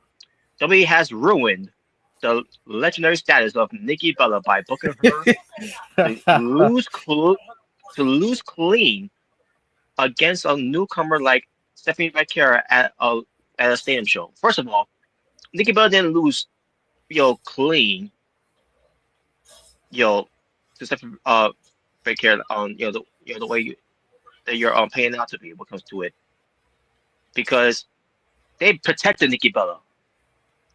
Stephanie McMahon hit her finisher on Nikki Bella, and what Nikki Bella does instead of it wasn't that. No, yeah, actually it was. Stephanie McMahon hit her finisher. The SVB. It's one of her finishing moves, and Nikki Bella kicked out of it. But when Nikki Bella hit her with the Racket Attack 2.0, did they give Stephanie McMahon the respect to they have her kick out of her finisher move? No, they have her put her foot on the rope. I'm like, you wait a minute, so you let Nikki Bella kick out of her finishing move, but Stephanie McMahon cannot do the same to Nikki Bella? She had to put her foot on the rope just to save herself? Well, Robert, let me tell you something, Smart. Let me tell you something. Stephanie was close to the ropes, so that's why she put her foot in the ropes. See? I mean, obviously, I know how wrestling works because of that it was set up that way. But holy shit, man! Like I look at it like, really? Yeah, they don't even do that with they don't even do that with Cena. Like he hits his AAs, they don't even do that. No, because Cena kicks out her names. Yeah, well, yeah, but still, they're Ah, but it's like they're really trying to protect Nikki. It's like, why? She's not good in the ring, she's not you great. know. There's nothing And no great one, about her in the ring. and no one cares to really see her, bro. Like she's just there, bro. No, Like she barely got any reaction. You talk about people want to talk about last legend to get a reaction because she's new. Nikki Bella, who's been there for a long time, and look, this is the reaction she got. She barely got any reaction too. yeah, this is supposed to be a Hall of Famer, a legend, and she barely got any reaction. She got like a little bit, like when the music played, but then that was it. If Mae Young was still alive to this day, you'll have a better chance of her getting a reaction than Nikki Bella. Exactly. Because Yeah, Mae Young was an actual legend. That's why. Yeah, exactly. and believe me, she's an old school legend. During the black and white women's wrestling days. Yeah. No, like I said, you could have had Kelly there. She would probably got a better reaction. Jeez. Hello. So continuing. Yeah, but continuing. The way that it was done, it was a clean finish. But it was a clean finish in the way that kind of blew off Nikki Bella. How? Yeah, I'd like to know how. I mean, What happened? she's basically saying it blew off Nikki Bella, kind of a way of because of that finish that ended clean. Oh, But I actually know how looking into that blew her off. And then he goes to say, I mean, she's got this legendary status thing. It like, I mean, it just like, it just felt like, I know she's not going, she's not going anywhere. Meltzer said. Yeah. To be honest, Meltzer, yeah, that's my and then that's basically what he said because of that. But then we get this this person who posted this, by the way, what comes to what Meltzer said. He said what comes to referencing what Meltzer said here. To be honest, Meltzer is absolutely right because here's why he said he's right about this because this was Nikki's first match as a heel after her WWE return, and all I can say is, who gives a fuck? no one cares if she's a face or a heel. I mean, she got the same reaction that she has as a face. Not much. You can have her being a tweener of all I care. I don't give a shit. Yeah, no one cares to see Nikki Bella, bro. No one cares. And if that's the case, then we have a whole Bella army in that stadium cheering for Nikki Bella. Yeah, exactly. Yeah. It would be like John Cena, where you see like a whole bunch of John Cena shirts in the crowd. You see like a whole bunch of Bella shirts, but no, you barely see any Bella shirts. Yeah, unless you're that mini refrigerator, in front row. Yeah, besides that one guy, yeah, that was probably the only one. Maybe there's a few like Team Bella Army people there, but it was hard to see. I don't think anyone cared. No. And also, he said this too as well. The match was in her hometown, and like, well, it's a man booking. You lose your hometown. There you go. She deserves to win, and she deserves to win it. In fact, but WWE booked her to lose clean. She doesn't deserve shit, first of all, because she only won one match against Chelsea Green, and that's a match that people already don't remember that much either.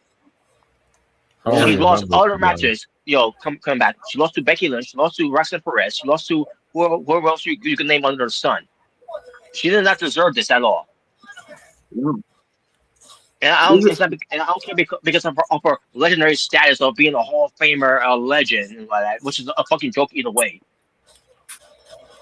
Yeah, and also like I would say like Stephanie like beating her like gives her like gives her more status, but I wouldn't even say that because like being Nikki Bella is not even anything like really special. Because one, almost everyone since she came back has been her, and no one cares about Nikki Bella. So it basically doesn't do anything for Stephanie. Yeah, Hell, it's not about putting hell, over Nikki Bella coming back. Just because she wants to finish finish your finish the story. story. Finish the Finish your story. story. On her own terms. Who gives a fuck? Maybe there's a Yeah, reason like why you had a neck injury. Maybe there's a reason why you should call it quits because your time is up. You don't fit in this era of women's wrestling. In fact, your I felt time you is up. never fit in at all. You never fit in at all to begin with. Hell, freaking Trish Stratus' heel turn. The whole thank you, Trish. That was better than freaking Nikki Bella's, heel run that she is now. Oh my At least god! it benefited Becky. This isn't going to benefit Stephanie. And yeah, and then here's the kicker here to end this. Disappointing. It will be hard to take Nikki Bella seriously in the ring going forward.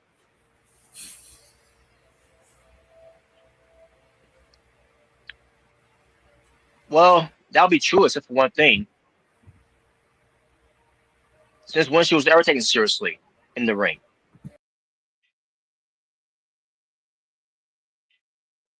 Like, are you serious?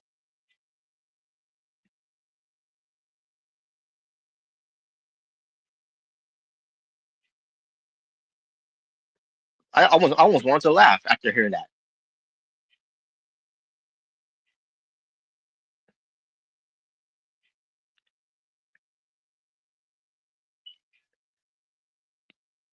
There's nothing to be taken seriously in Nikki Bella in the ring. She's not good. She's not even great. There's nothing appealing about her in the ring.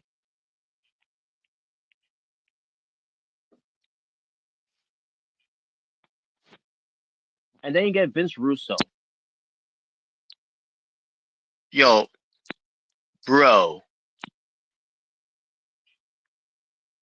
Because Vince Russo wasn't a fan of the match between Nikki Bella and Stephanie McCare.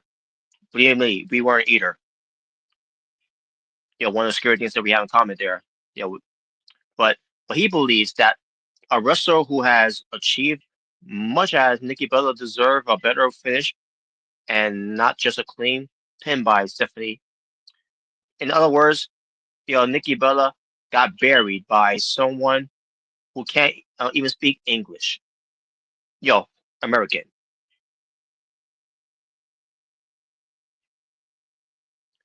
Well, I got news for you. John Cena lost to someone who didn't speak that much English. It's Shinsuke Nakamura and on SmackDown, clean. No one's saying anything about Cena getting buried by Shinsuke Nakamura who can't even speak English.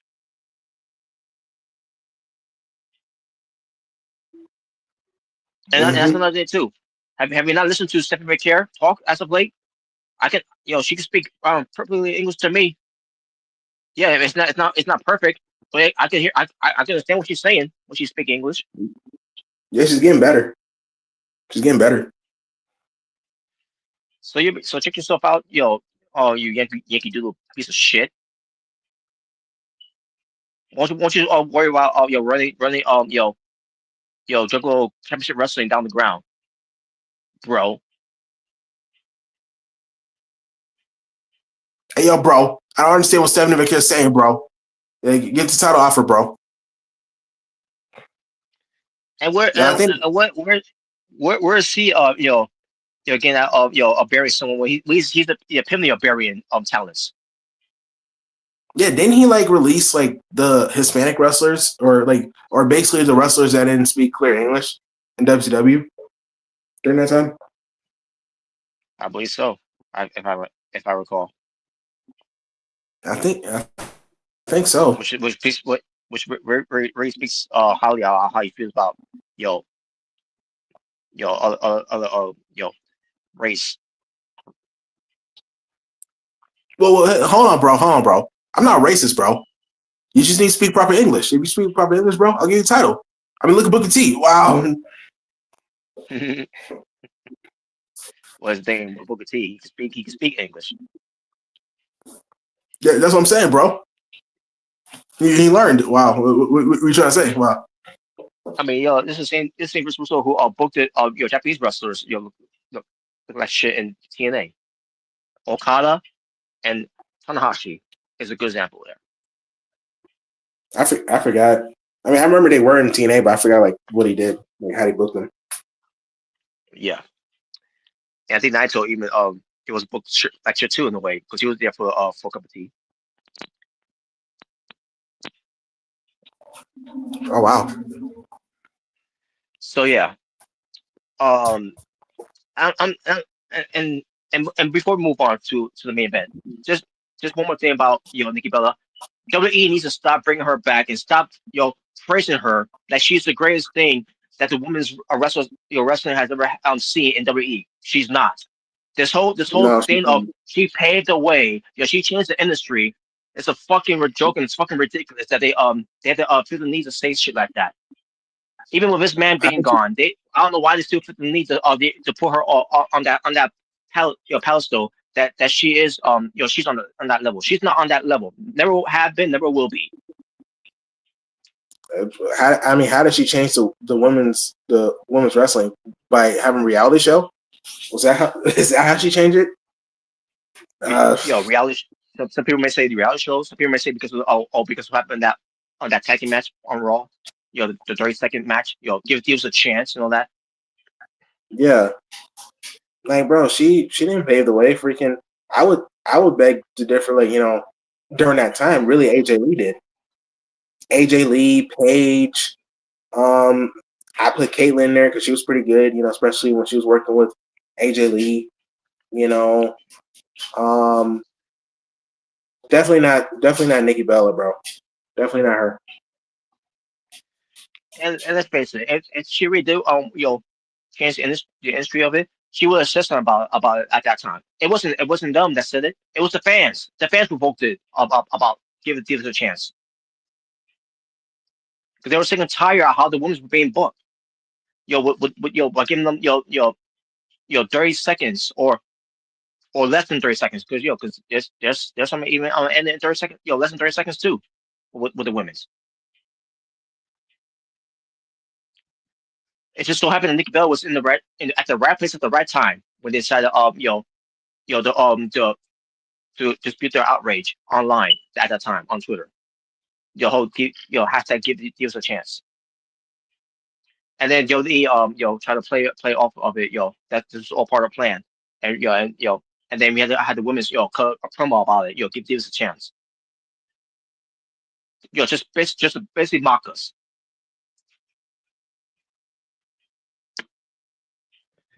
So yeah. The better we get Nikki Bella out of WWE and we don't see her ever again, the bro off will be. Yeah, like I said, if you ever want to bring some older women, older, divas, like I said, I'd rather have Kelly, freaking, I don't know, freaking Melina, yeah, women like that. Give her a second chance. Give her a second chance, to be in a Royal Rumble. Hell, I would remember when Nikki Bella returned to the Rumble this year, and she was number 30 spot. That should have belonged to Melina. At least redeem herself from the last Royal Rumble she was in, which about.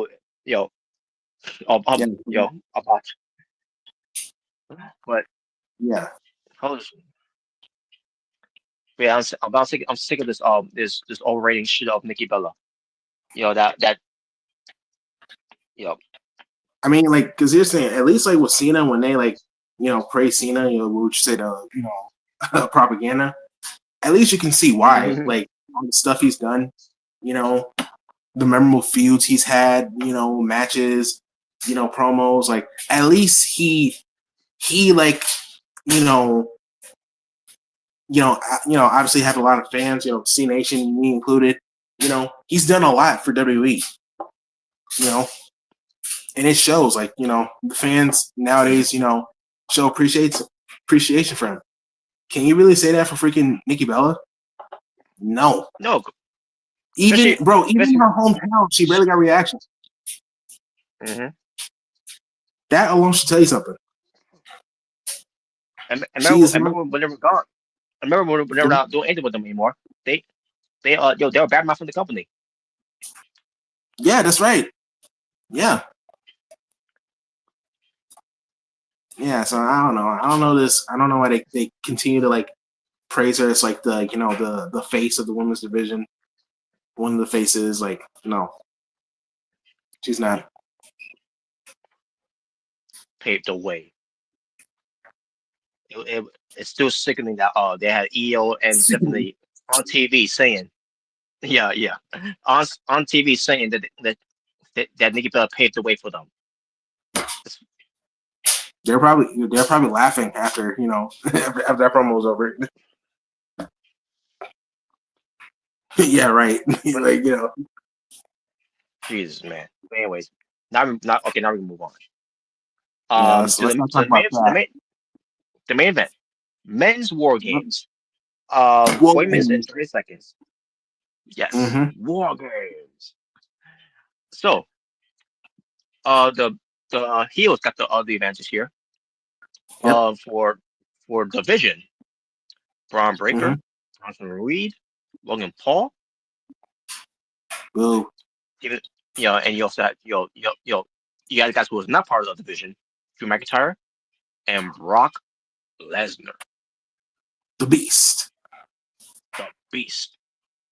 And obviously Paul Heyman being out there for them. Mhm. Going up against the team of CM Punk, Mhm. the World Heavyweight Champion, Cody Rhodes, the Whoa. yes, the WWE Champion, with the belt not so undisputed. The Mhm. Usos, Jimmy and Jay, more of those two later, and Especially the Jimmy. OTC, especially Jimmy, Yep. but more so with Jay. I'll get to why. Well, yeah. And Yeah. and the OTC, Roman Reigns. Yep. OTC one. So the heel started off with Braun Breaker, and the Mhm. babyface started off with CM Punk. Yep. And I'm seeing this with CM Punk. I'm like, really, we're having to start first. I figure it would be Clay Rose or maybe Roman Reigns.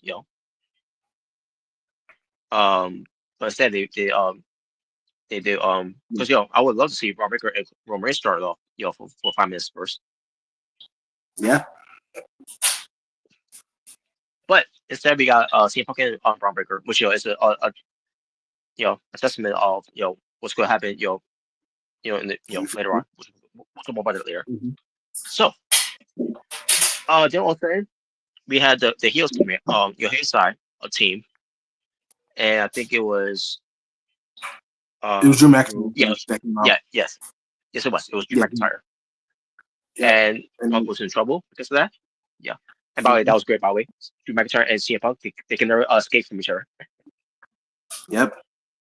Yeah. Another. Last year, 2024 was in Hell in a Cell and Bad Blood. This year it was in Survivor Series and War Games. They always find themselves in cages. Yeah, they always find themselves in cages there. So then, what's next? at one They're point, going to be in Elimination Chamber. hey, never say never. It could happen. Never say never. Yeah. I mean, they were in chamber, this year too. Oh yeah. They actually were. But, Yeah. but I'll recall them touching each other though. No, because I think Damian Priest eliminated him. And then they were focused on that feud.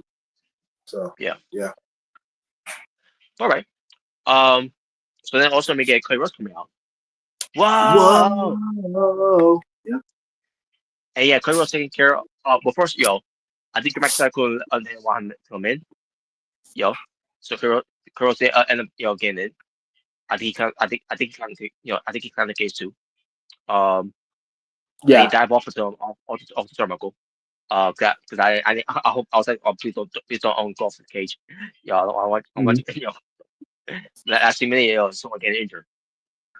So yeah, so he did that onto both of them. And at this point, before Corvus even came out, CM Punk was bleeding because what Bron did to him. Yeah. Not too much blood, but at least he has some blood. I'll say that. So Clay Rose, took care of both of them. All of a sudden, Punk is behind him, to be alongside with Clay Rose. And Clay Rose, hits elbows him. I'm like, what the fuck are you doing? Yeah, it's do like, realize and I'm like, freaking what the fuck was Omega, that? and Omega is like, you see what I've been telling you?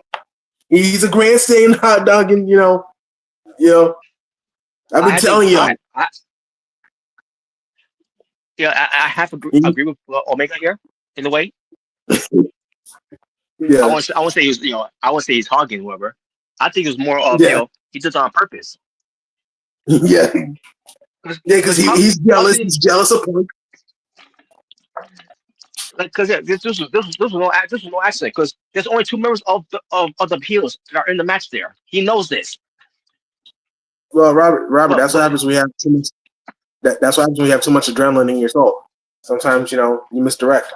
And he just got in there too. So I don't know what the hell was that about.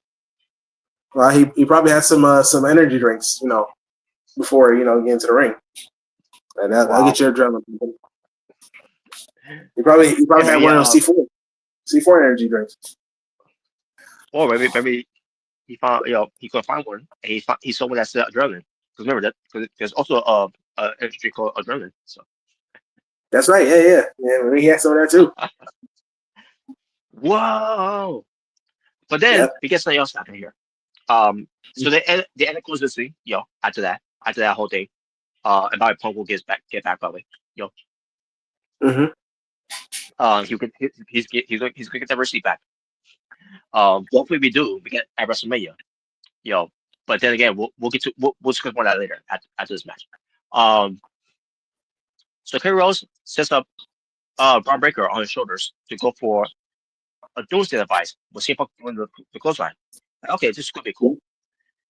And then Clay Rose, the way he flipped Braun Breaker, it's like he was a fucking jobber, like how the Road Warriors did with their jobbers. In their matches. Yeah, I know you're talking about And Braun Breaker lands back of his head, like, Cody, what the fuck? Yeah, and we'll talk about it. This guy is the future of the company. What the fuck are you doing? What are you doing? But yeah, obviously, because Braun Breaker brought that up. He blamed it on Punk. Yeah.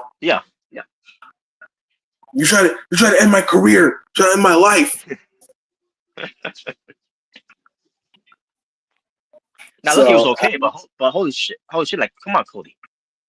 Yeah, he did that on purpose too. See, he's jealous of Braun Breaker. He's more over than him. He's more of a badass. He's the first gonna take his spot. Yep. So you want to take him out? Wow. I mean, I guess it's true, but it's true, but what Clay Rose have been saying, and Omega has been also concerned with him.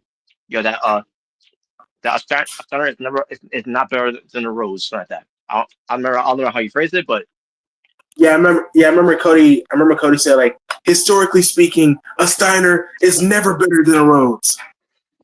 Yeah, so like that. Which that was a really good promo right there on SmackDown. That was a good promo. That was really good. But that was one favorite part of the match there. Then we had the next person come in for the heels. I believe it was Logan Paul, right? Yeah, I think it was Logan Paul. Yeah, it was. Yeah, it was Logan. Yeah. Hey, the Maverick. Yeah. And the nose game at the bear. I'll say about Logan Paul. Now I thought he did decent in this match, but he didn't do anything that's that'll go viral. Like, I can appreciate that. Yeah, thank God. Yeah. I thought it was going to lead to something like that. With him jump off the cage or do like something. But that's what happened. Like, Yeah, probably like in his drone and like recording himself like jumping off the cage, something like that. But he didn't do that, which is thank God. Mm-hmm. But yeah, he was good in this match. He was good in this match. Mm-hmm. And then I think that's when Jimmy came out. That's when Jimmy came out, right? Yep. Jimmy came out, and then he did your favorite spot. He did your favorite spot. then and the moment he got that table, it was Jimmy. I was like, Jimmy, what are you doing? Like, yep, just like in 20. I think it was 2022. He did it. It's like, yep. Oh my god! Now last year he didn't do it. But this year he decided I'll make it count. Yeah, he's like, I had to redeem myself. I had to do it. I had to do it for Robert. Oh man, that was great though. Yes. Yeah. So I he think got the table. Yeah, it was on one table though. He got though. Yeah, it was one table. Yeah. So yeah, as long as we're one table, we're good. So. So then I think we get Bronson Reed was in the Yeah, that's right, Bronson Reed. And he was delivering tsunamis. Yeah, he was. Yeah, he shit. tsunami'd everybody. Cody, Everyone. Punk, Jimmy. Yeah, he was tsunamiing everybody. The best I could say is that he didn't, do it off the cage because, last year he did it, even though it was cool, but at the same time he got hurt for that, and because of that spot, he's never recovered from that. By the way, of what I heard, he's still in pain after that. Oh, dang, really? Damn, that sucks. Yeah. But hey, this time he didn't off the cage, so that's good. I get the visual they want to do that because the tsunami is one of the most devastating moves that he's known for, because obviously of his size. Yeah.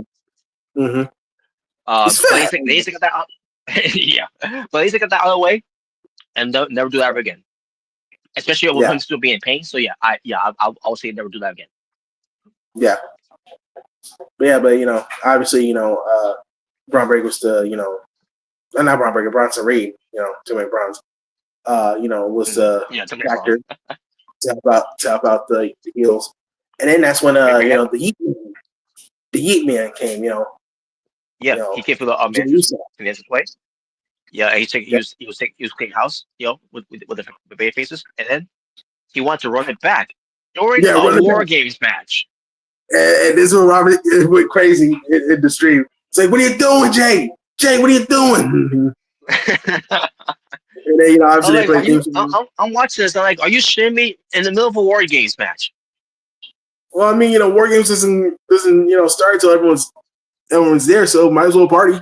It was just me. I guess, but people that reviewed this, I don't think they liked it. Of Wire. I ain't like it either. Yeah, I mean, I'm sure the fans did. In attendance, they loved it, but the fans, watching, they didn't like it. But then, because they love to yeet, and then he was yeeting on top of the cage or humping the cage. Yes. I don't know what he was doing. Yeah, he was, just acting a fool. And then we heard Brock Lesnar music, like, yeah, and that's the thing too. That's funny too, because there was no countdown.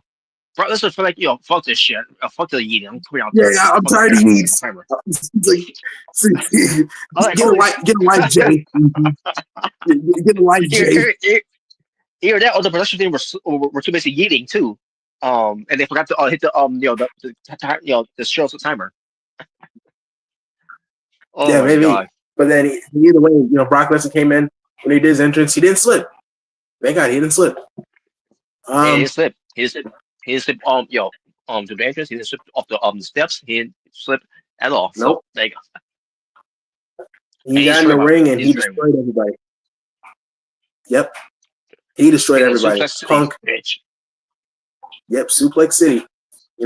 Punk, Cody, the Usos, anyone that was, in the Bayface team, he destroyed. Suplex City.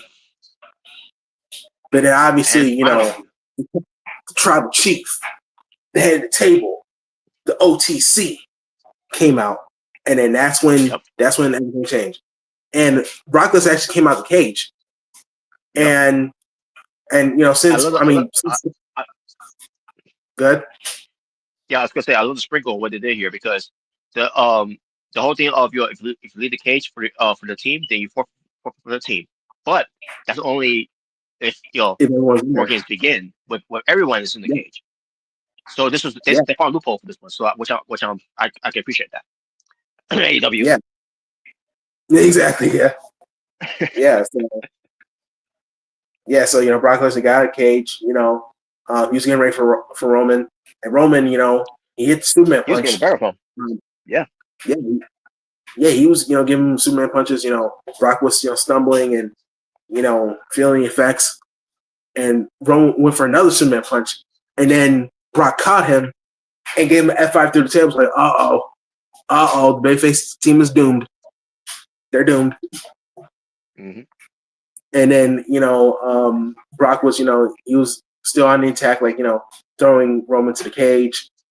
I think he put Roman in the ring. And then that's when, was fully, officially begun. Yeah. And now war games begin, and if they will try to escape the cage, then whoever it was from the team, well, they forfeit. So there you go. Yep. And then See, that was done I right. remember, AEW. Yeah, exactly. And I remember Paul Heyman, he gave, Logan Paul his, brass knucks, for the, one lucky punch thing. And someone brought up the review, like, why Logan Paul didn't just bring the luck from himself? Well, why did he just bring the luck from home? I like, yeah, that's a good point. Why did he do it? That's good. Why did he Paul Heyman, get the first knocks? I forgot. But I already know where they were going with that. With that whole thing. Maybe Paul Heyman, maybe they finally earn trust with one another. I guess I don't know. I don't know. Yeah. Your guess is as good as mine. But either way, he gave him the brass knucks. I remember he hit Cody. Yeah. I think he hit Punk. And he was gonna hit Roman. He even did and he even hit the the Superman punch. Taunt that Roman does. But then Roman hit him with Superman punch. He may hit Uso Subawe, Logan Paul. Yeah. I remember. Yeah, and then Roman took the brass knucks and he used it on Brock. I think he used it on Brock. Brock. And then I think he was gonna go for it again. Like Jey Uso, he had Brock, ready for the table, right? But then Brock was gonna F5 him, and then that's when Roman speared him through the table. That was cool. So that was a cool spot there. That was a pretty cool spot, yeah. Yeah, and I think everyone was down at this point. And I remember someone went for a pin. I think CM Punk went for the pin, and I think Braun kicked out. And then that's when we saw the mystery man, the mystery masked man, cage, right? And it was like, who the hell is this?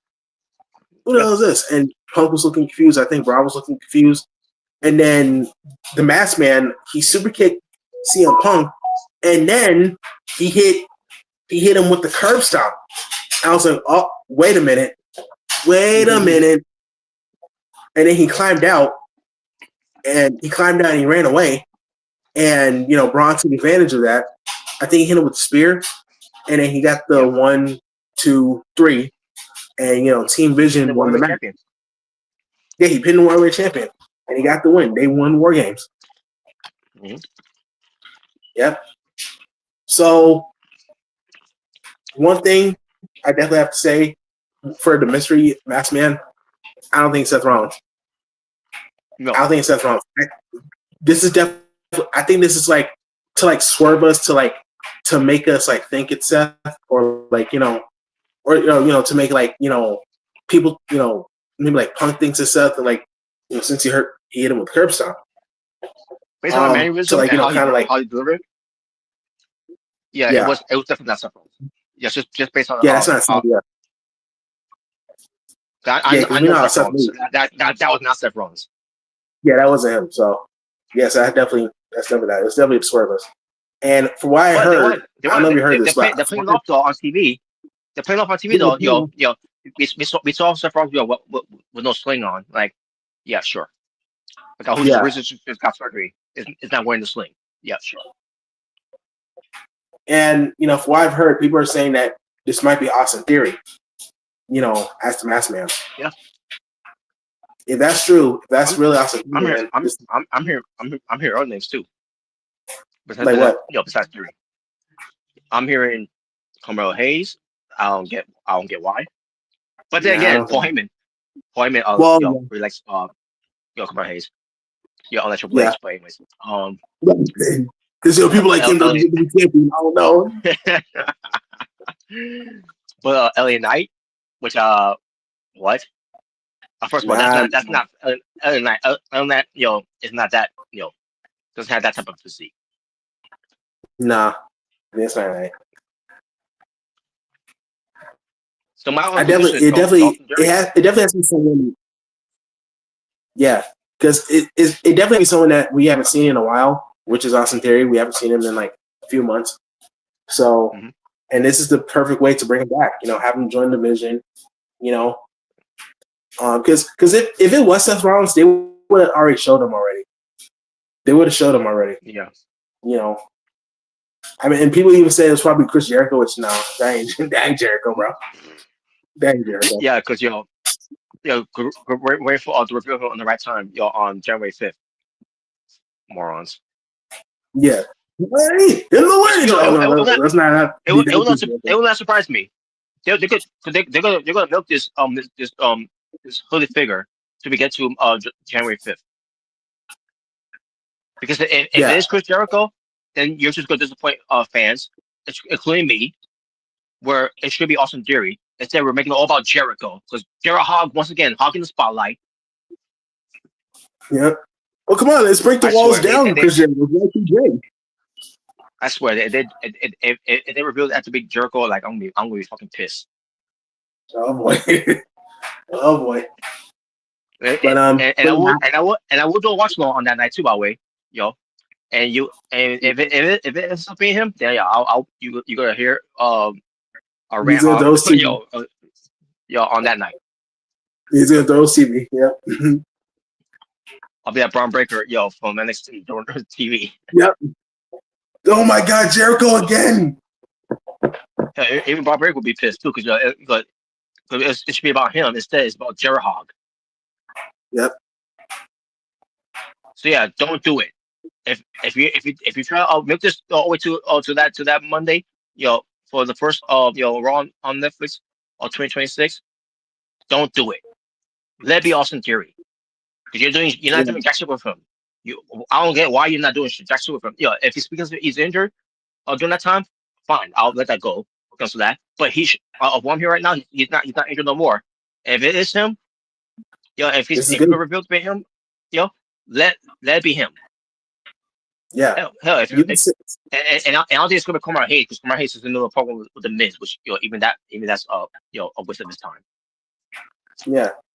Yeah, you can just save Chris Jericho for like the Royal Rumble if he's gonna be there. So yeah, if you want Jericho to show up, I'm still against it. But if you want Jericho to show up, have him show up at the Rumble. Yeah. You could do hints, whatever, teases of someone's returning. Someone's returning, in the Rumble. You could do that. Break the wall down. Yeah, and Roger figure out it's gonna be Jericho either way, but at least do that. That way at least we have a relief that it's not gonna be Jericho behind that the hooded mask thing. Yeah, imagine if Jericho and he renames the Vision to the Learning Vision. Oh no, the Learning Vision. Awesome. We are the Learning Vision. Oh no, God dang it. the vision of Jericho. See it out, man. My God. But yeah, man. Yeah, the men's war game smash, the main event was really good. It was really fun. And also, Clay Rose bled too, by the way. Clay Rose bled too. Not too much, but he also bled too. Yeah, he did. Yeah. So yeah, men's war games. Yeah, they won. Then we had people talking about Logan Paul, Brock Lesnar picking character because they were giving 5 to fans as they won. Yeah, I saw Brock doing that. I must have missed Logan doing it. Yeah, we'll close it too. And that's because I think those are Nick Khan's kids. Because Nick Khan's there. So Yeah. And also we get Roman Reigns helping out CM Punk, and then Cody Rhodes was not. Cody Rhodes was down, but he wasn't being helped by Roman Reigns, so Cody Rhodes helped himself up. And then Roman Reigns said to Cody Rhodes, "This is the last time I'm teaming with you," and that's how the show ended. Yeah. So, just reports coming out with this. There's potential rumors that's gonna happen at WrestleMania. One rumor is Braun Breaker versus CM Punk at WrestleMania, which I still don't think that's gonna be the Mania match, because we're getting that obviously on January 5th on Raw on Netflix for 2026. Hell, they could even extend it. When it comes to having the 3 series of matches. Who say Brock Lesnar has to win the belt from there on Raw? Have him do what you want to do there, where it's maybe a no contest whatever, and then make it into a Royal Rumble, and then give Brock Lesnar his moment there, and then you could do a match at CM Punk. Either before or on Elimination Chamber. But to be honest with you, I would rather just have Braun Breaker win the belt on Raw, the first Raw of 2026, and then you could do a rematch of Royal Rumble, and then Braun Breaker beats him again, and then Punk moves forward to go to Elimination Chamber. Yeah. So yeah, Braun Breaker should face Roman Reigns at WrestleMania for the title instead of having Braun Breaker for CM Punk. Yeah, because I personally think, nothing against Punk, but I think like Braun Breaker versus Roman Reigns for the world title, that's definitely a WrestleMania worthy match. For the main event. I mean, these guys are really similar. They come from a wrestling family, famous wrestling family, former football players. Both do spears. Both, being dogs. One was good, one was bad. You know which one. Yes. Yeah, they're really similar, in a way. So it's definitely a dream match. We got the old dog versus the new dog. Oh yeah. Yeah, so that's definitely a WrestleMania worthy match. Again, like I said, nothing against Punk, but I think him winning either on Raw or maybe like the Royal Rumble, I think that'd be the better choice. And then you can build up. You could build up Roman, maybe winning Elimination Chamber or something, and they can have a match at WrestleMania. I agree. Yeah. Or some people even suggested if Roman's going to be back on time for WrestleMania, because it talks about him coming back, to make it to WrestleMania, where the story is there. The story is there. If you prefer to do Brock Breaker and CM Punk at WrestleMania, then add in Seth Rollins in there as well. The only difference is for the world title, and Reigns is not involved. Yeah. Because it's like a copy paste match from this year's WrestleMania with Punk, Reigns, and Rollins. Yeah. I mean, I wouldn't mind it. I won't mind that either. Yeah, I did be fine too. Even though I curious about Seth Rollins being involved, but either way. But it plays in the story, because Braun Breaker, is the reason why Seth Rollins is out of the group. There's still some, rivalries there with Punk and Rollins that will never end, by the way. Which I don't mind. People are sick and tired, by the way, of that rivalry. Like I don't mind. Yeah, I know Seth Rollins. I know Seth Rollins is not the greatest thing, because of promos and everything, but I don't mind the rivalry between the two. Yeah, they have really good chemistry together. So yeah, they want to do business, Fox. Yeah, it's definitely not like Ray and Seth. That was just and that. But Punk and Seth, they actually work well together. So I don't mind them, still feuding. Yeah. So yes, so those could be the potential matches at WrestleMania. Now another match there on there they talk about that could happen. They're talking about doing another trifecta with Roman Reigns and Cody Rhodes at WrestleMania, and why? Yeah, we don't need that. We don't need Roman versus Cody 3. You know, What up, Jordan? at least not. Oh, what's up, Jordan? What up? What's up? But yeah, as I was saying, we really don't need Roman versus Cody 3 at WrestleMania next year. No, we don't. Listen, they had great matches And on 39 and 40. And they want to do it for the title too. Like, why? That if you, I don't want them to do that match either way. Either way, even if it's for a title or not, I don't want them to do that match again. What? Yeah. I mean, It wasn't a bad match. Obviously, it wasn't a bad match they had. When they wrestled at WrestleMania. But no, I still think you're giving us the same old shit. I still think their first match is the better match out of the two. That's just my opinion. But yeah, I agree. Yeah. Also, I don't mind if they do the match, but you can do it on like a random episode of SmackDown or Raw. Or if you want to do it in a big pay-per-view, you can do it in SummerSlam. No. Yeah. You can save it for Raw SmackDown because that's how much care Triple H is going to put into it. So yeah, Raw SmackDown. yeah. But either way, yeah, that's the idea they want to do. Like, no, the idea, now again, yeah, the idea again, when it comes to people are suggesting, if they want to see Punk and Braun Breaker, and or you could add in Seth Rollins to that mix when it comes to WrestleMania. Because again, I would prefer Braun Breaker versus Roman Reigns going to WrestleMania for the world title, and have Cody Rhodes and CM Punk going into WrestleMania for the WWE title. To give CM Punk the actual main event of WrestleMania. But obviously with Punk winning the Chamber, because it's gonna be in Chicago. For the Chamber of 2026. So yeah, so that's basically what all the rumors that they're doing for WrestleMania. Other than that, there's no other speculation what they could do for anyone else that's gonna be part of WrestleMania. So especially that John Cena's gonna be gone. Thank God. You hear that, J-Mark? You hear that? Huh? Speaking of John Cena, by the way, because his match is coming up, his final match is coming up next Saturday. So this Saturday is gonna be NXT Deadline.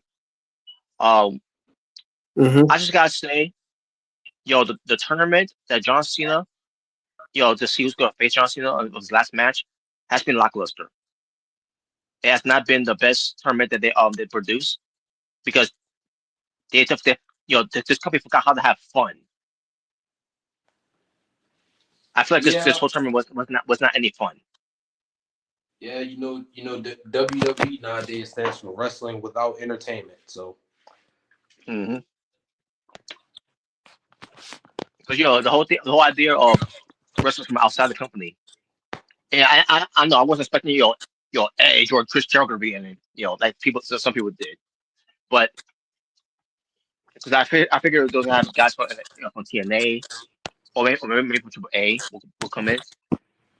Well, we got some guys from TNA. Instead of getting the name Nick Nemeth, we got the WWE slave name Dolph Ziggler.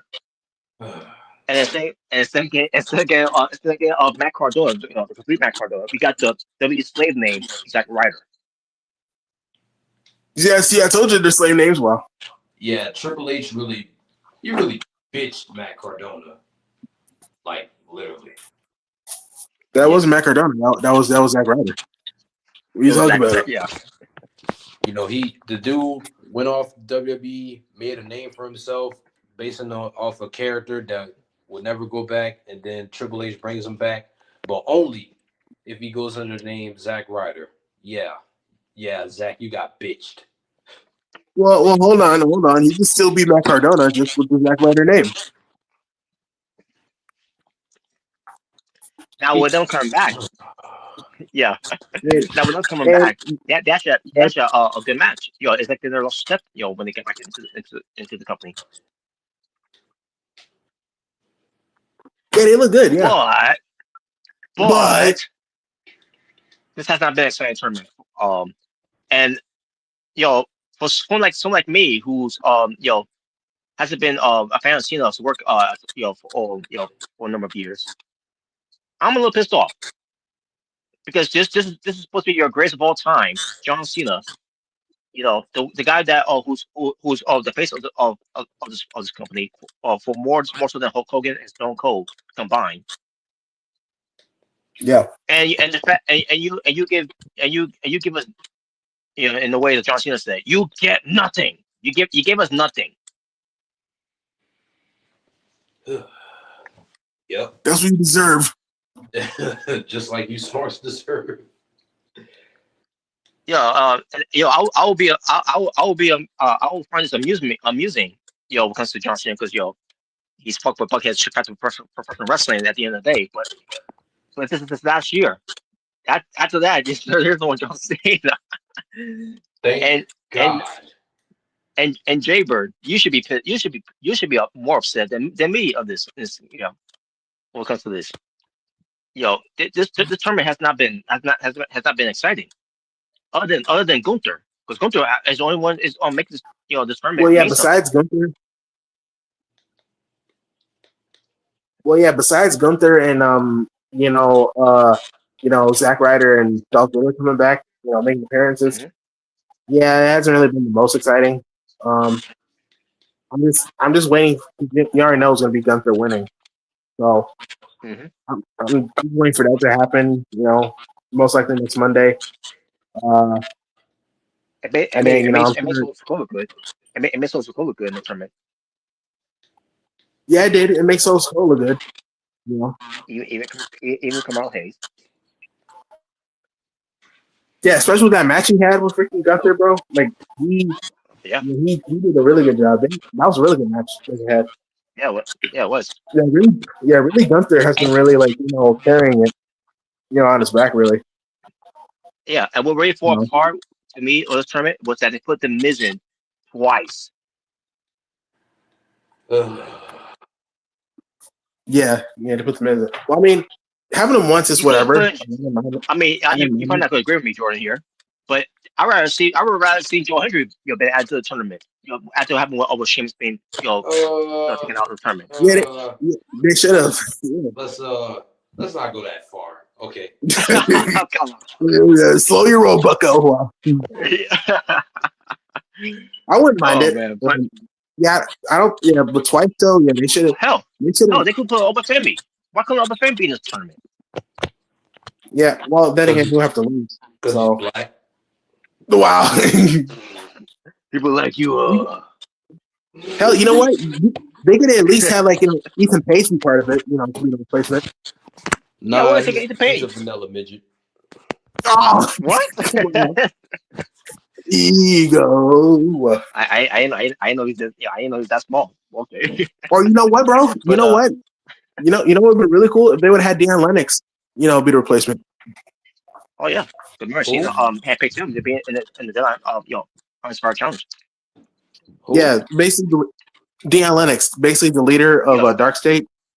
The light skinned guy with the haircut. He's a jobber. Anyway. Wow. He's actually one of the best parts of Dark State. He's actually one of the best parts, actually. Because the fact that Cena chose him to be part of it.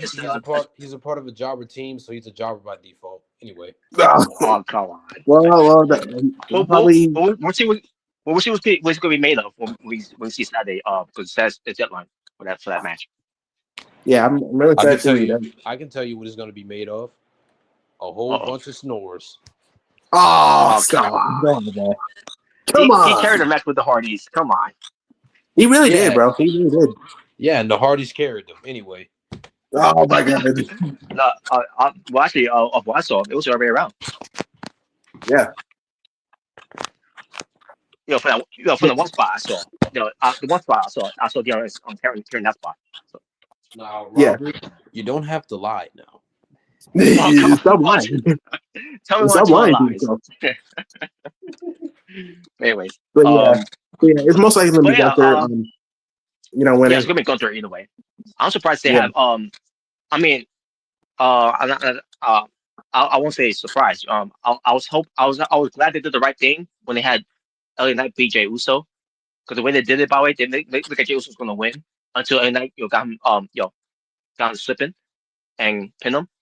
And all I could think is, thank God, Yeah. Xavier was there. Yeah. Thank God. Yeah, Jey Uso lost. So what? Yeah. So what? His time's up, by the way. He's not main event material.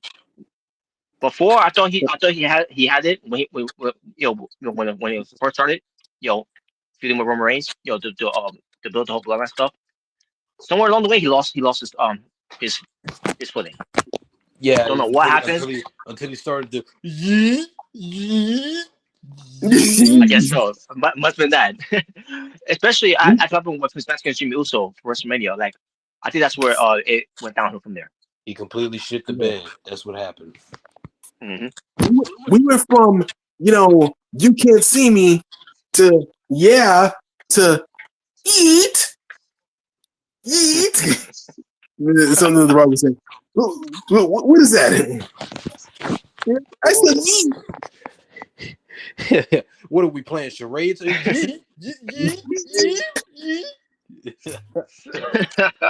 Yeah. So in a way, I'm glad Jey Uso didn't win, because if we had to endure another Jey Uso versus Gunther match, I like that one. Yeah, that would not be good. At least we are getting like an LA Knight versus Gunther rematch, because last time they faced each other was in NXT. So yeah, and the same thing happened with Solo and Gunther, because that's right. I didn't know they had a match. I didn't know they had a match on NXT as well. Until Omega mentioned to me about it. Oh shit, I didn't know that. And obviously I was trying to time wasn't watching. But I did watch that was the time when. But I did remember watching that versus Gunther with Walter, on NXT. Mm-hmm. I remember that being good. Yeah. So. And then seeing this with Gunther and Sosakova, and again, Sosakova looked good here. Like, if anything that benefited Sosakova so far, he's been has some good matches in the tournament. Minus having Penta, because unfortunately that due to injury. Which it's not gonna be long for my way. He'll be back probably in 2026. So it's not surgery. It's not surgery needed, so which is good. Oh, thank God. Thank God. But yeah, but Soul's has been looking good, even though we all knew he was going to lose there. But they did protect him of losing against Gunther, which I was unexpected. That Gunther went for a low blow, which, by the way, we came to that, he was just doing what they were going to do. They were going to cheat. So yeah, I was not expecting that from Gunther, to low blow him. I was not expecting that. That's how you know, Gunther's getting desperate. Yeah. Then again, I didn't think Gunther to miss the belt, at one point in the match. Was it against Jey Uso or was it against Goldberg? I can't remember, but either way.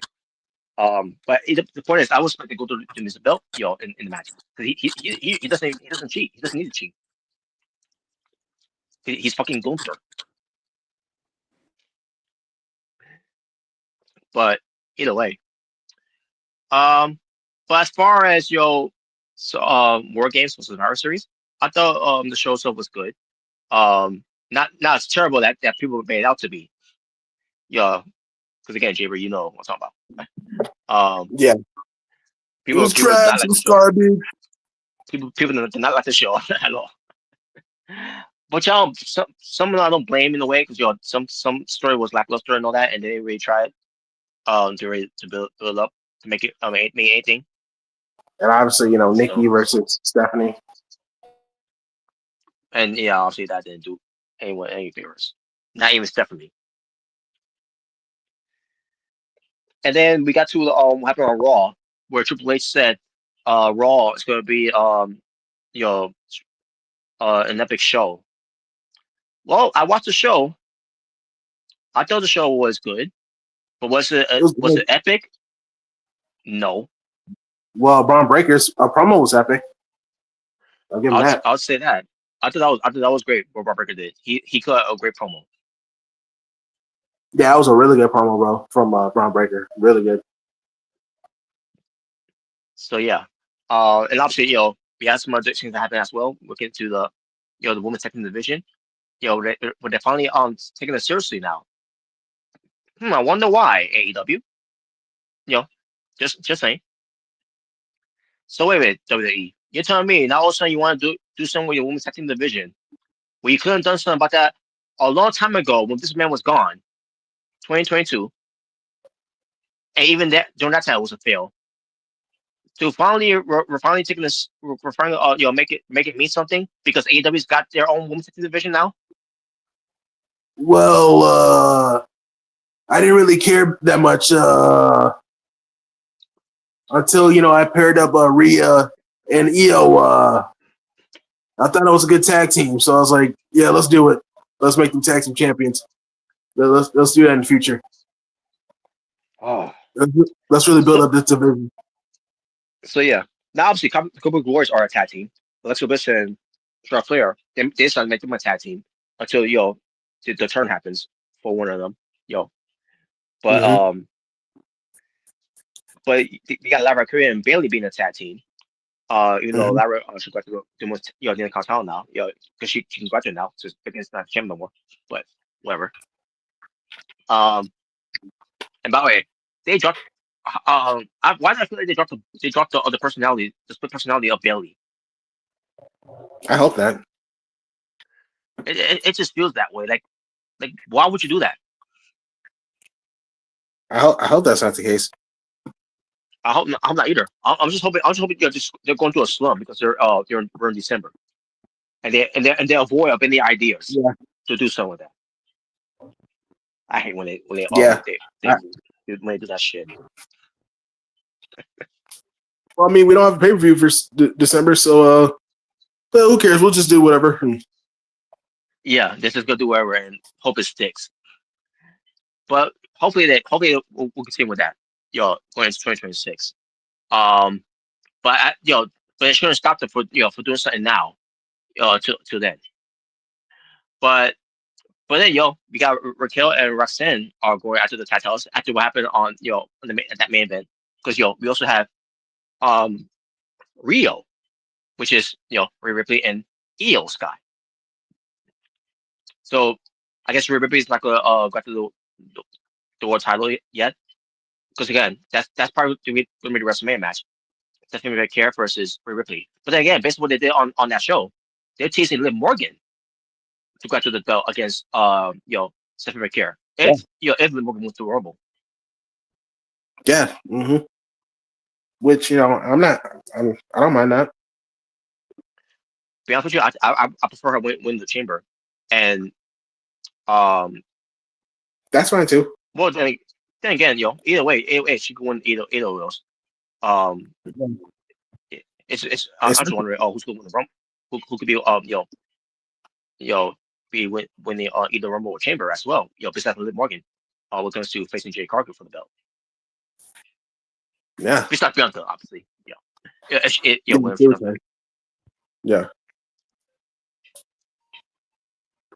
But we'll see what happens. But they're teasing Stephanie McCare versus Liv Morgan, just like they're also teasing Stephanie McCare versus Rhea Ripley for WrestleMania.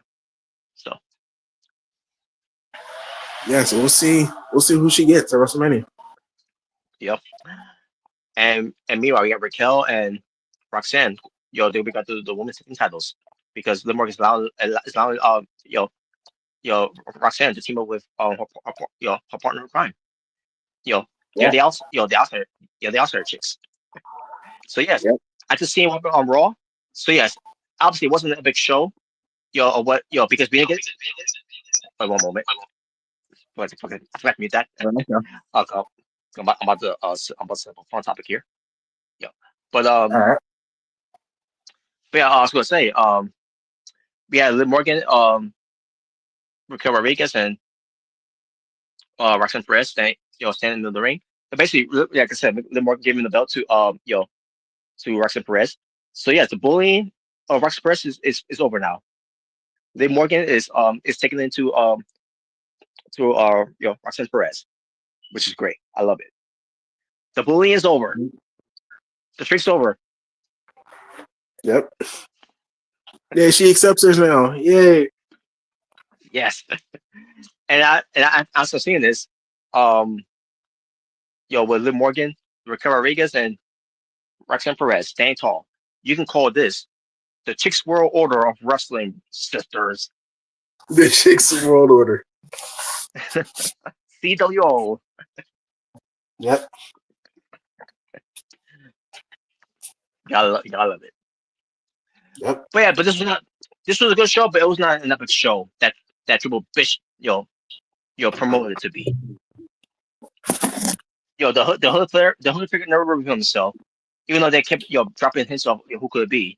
The point man had to do with this. It's a Seth Rollins because this one where I was sling on.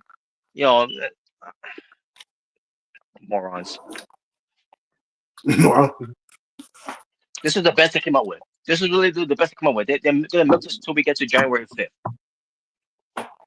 yep. Isn't it great? Just because they told us online that it is Austin Theory. Look, the cat's out of the bag. Just you could just reveal him to us that it was Austin Theory, but no, you gotta milk this to be reveal it to be someone else instead of Austin Theory.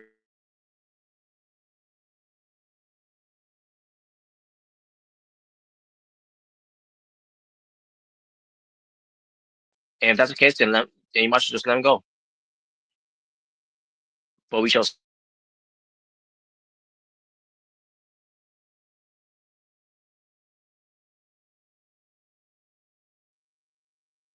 I think it's great.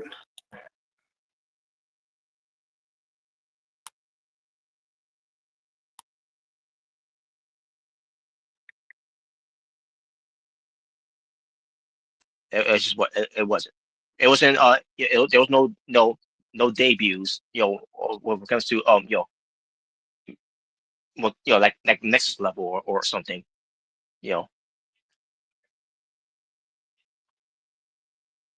It was just a good show.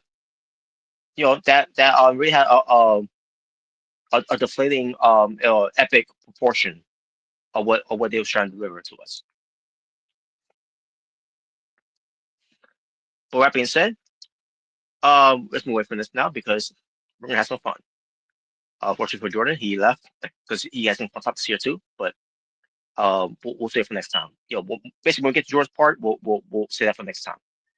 I don't know if he's come back or not, but in case he does, we'll come back to it. But nevertheless, let's do this. Let's have some fun. Yeah. All right. So for this one, here we got, bragging rights. It was around in modern day. You can basically make your own. You can make your own elimination match. Survivor Series style. 4 versus 4 versus 4. So you pick 4 for Raw, 4 for NXT, and 4 for SmackDown. All right. Yeah. So I'll go. For Raw, I'll go with CM Punk. I'll go with Braun Breaker. I'll go with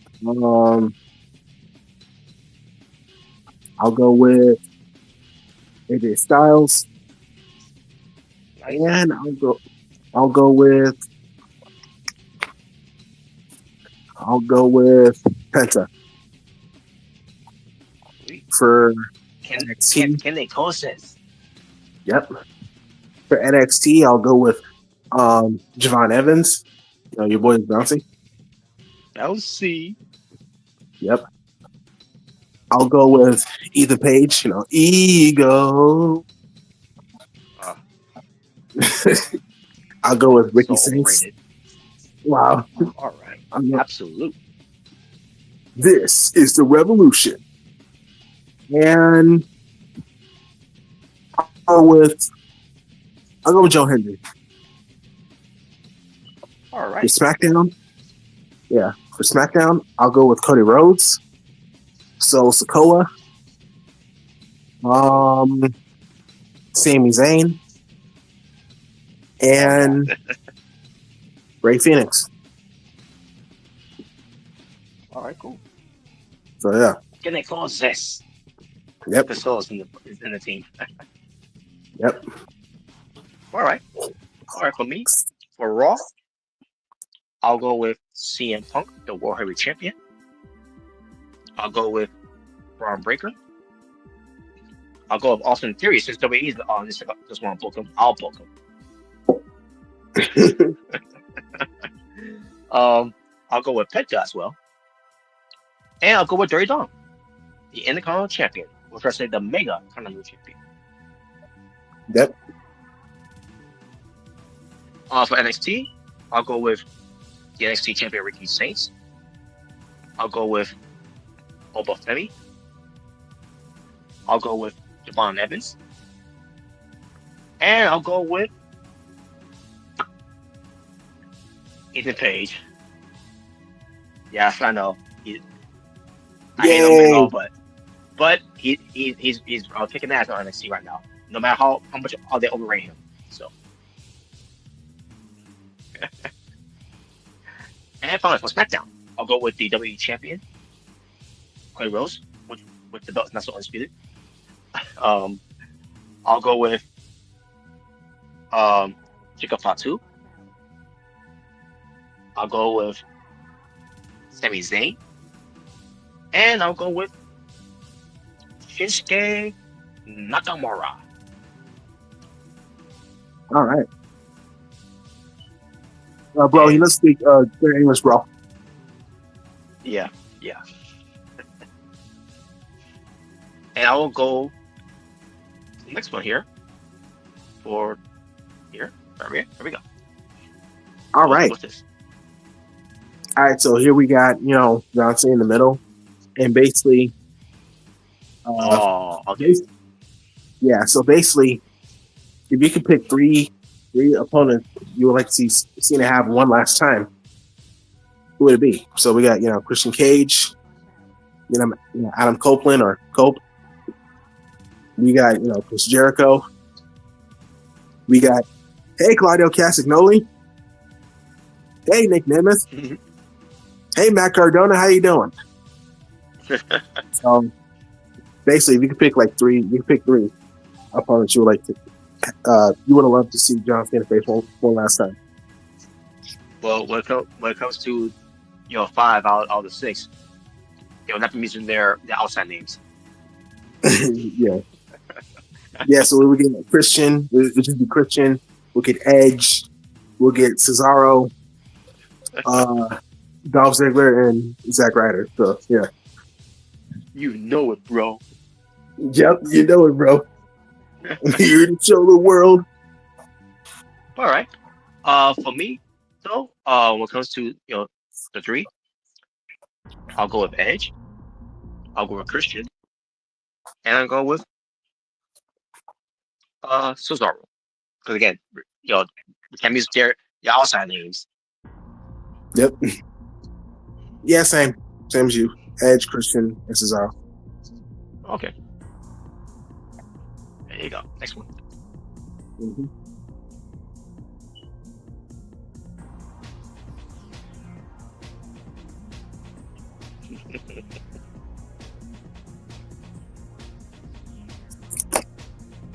All right, so here we got Fandango, Dirty Dongo, ADC. Johnny Curtis. Yeah, Johnny Curtis. Yeah, so basically for this one, you see all this, team members, Mm-hmm. Base for this one, you can pick your top 2. All right. Yeah. I'll go with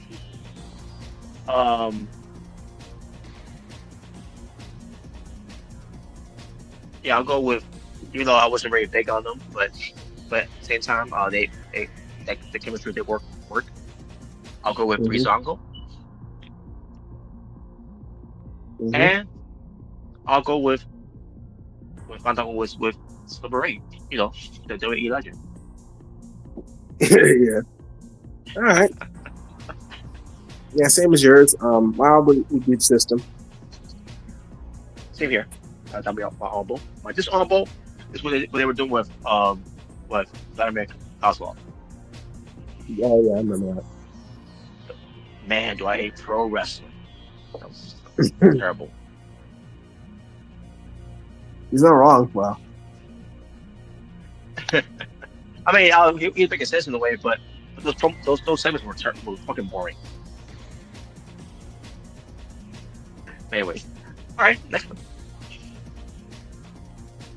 all right. So here we got these designs right here. Obviously, Yes.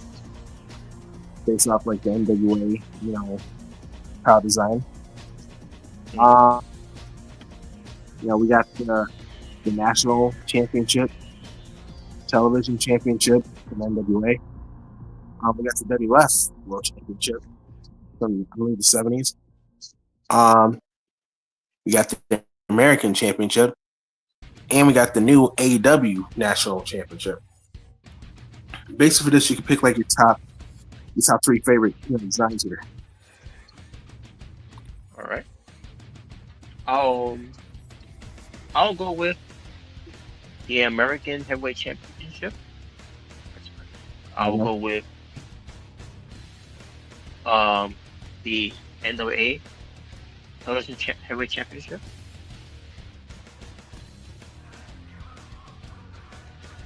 And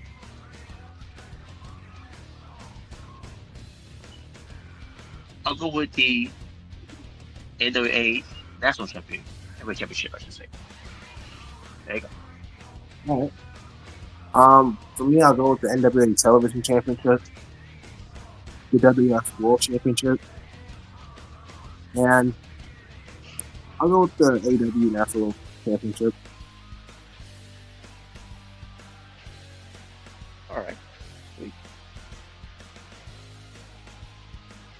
And on to the next one. Mm-hmm. All right, so here we got the Rumored Villain for Spider-Man Brand New Day. Basically, for this one, you pick like your top three you want to see the most in the movie. All right. My top three will be Scorpion, Tombstone, and Comedian. All right. For me, My honorable will be Viper. top. All right. For me, be the top Scorpion, Mr. Negative, and Tombstone. All right.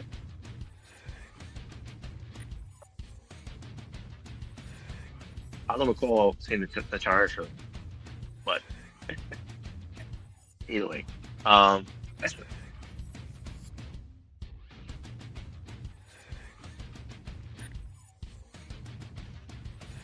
It's gonna take a while to get there. Yeah. There we go. All right, so here we got Grand Slam champion. So Yeah. for this one, for the men, for men and women, you pick three of each. They're your favorite like Grand Slam champions for men and women. Sweet. Yeah. So for me, the men, I'll go with Shawn Michaels. Yeah.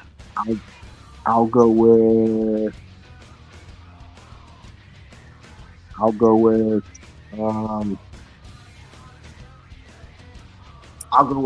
Seth Rollins. Wow. And I'll go AJ Styles. For the women, All I'll right. go with Bayley. I'll go with Asuka. And I'll go with Becky.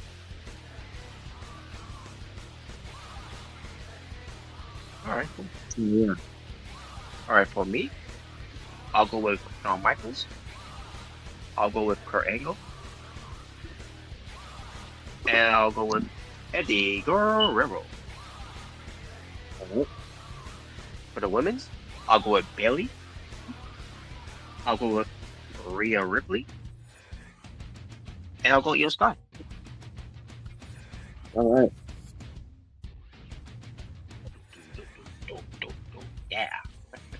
All right. All right. Go next one.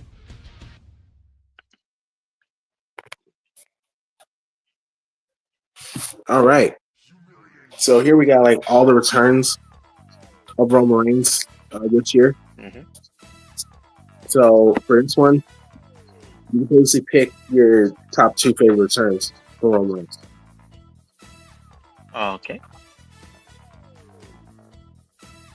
For me, I'll go with March. And I'll go with November.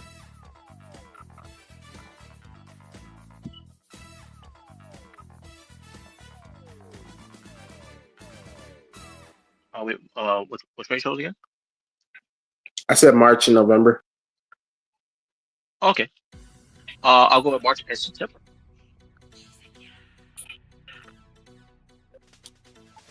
Okay. All right. Here we go. All right. So here we got the Omnitrix from Ben 10. So basically, you can pick like your you pick your top 2 favorite designs of the Omnitrix. Watch. Okay. I'll go with the top one, and Mhm. I'll go with the third one. All right. I'll go with the first and second one, the Ben 10 K and the prototype. All right. All right. And as far as the rest of it, that's Jordan's. That's Jordan's.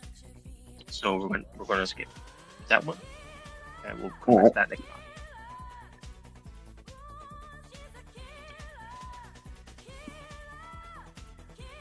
This one's All right. Omega. Yeah. Mm-hmm. So we're gonna skip this one too. So All right. all right. So here we go. Now these are one of mine. All right. Now this was champions from 2004. Mm-hmm. You'll go into WrestleMania. So who were your top 4 favorites? Of champions in February of 2004. Okay. I'll go with Eddie Guerrero as WWE Undisputed Champion. I'll go with Molly Holly as Women's Champion. I'll go with Randy Orton as Intercontinental Champion. And I'll go with Evolution as the World Tag Team Champion. Marvel would be too cool. With Peachy and Scotty Toddy. But I did like their time together. Hell yeah. All right. For me, I'll go with Eddie Guerrero. I will go with Randy Orton. I will go with Molly Holly. And I will go with Tuku. My honorable will be also Evolution. All right. Name me because of Batista. Yeah. Oh wait a minute.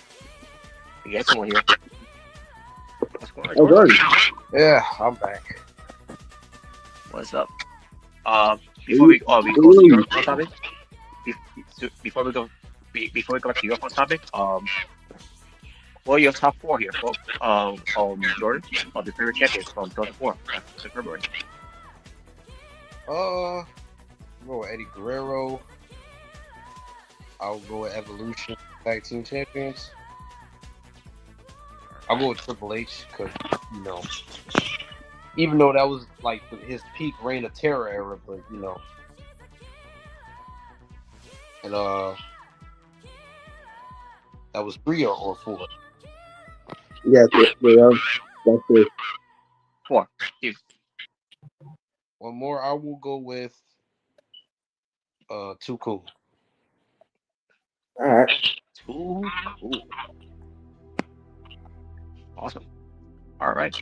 Now we gotta go back to what's one topic here. Start with the first one.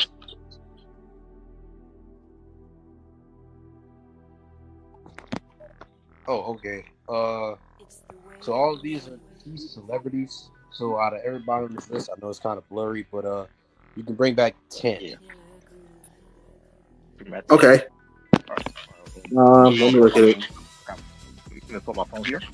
I'll start There first. you go. Michael Jackson, Robin All Williams, right. Paul Walker, John Candy, Phil Hartman, All right. Corey Monteith,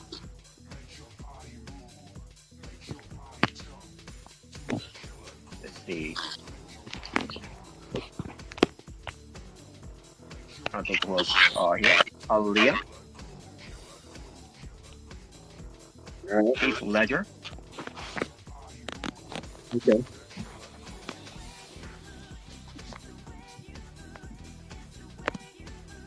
let me see.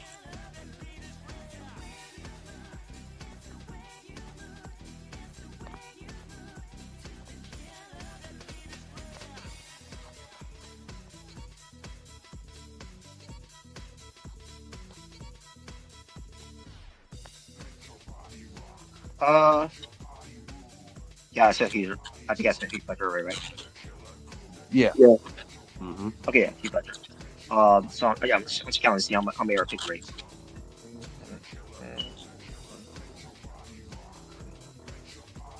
Okay. Brittany Murphy. That's 9. And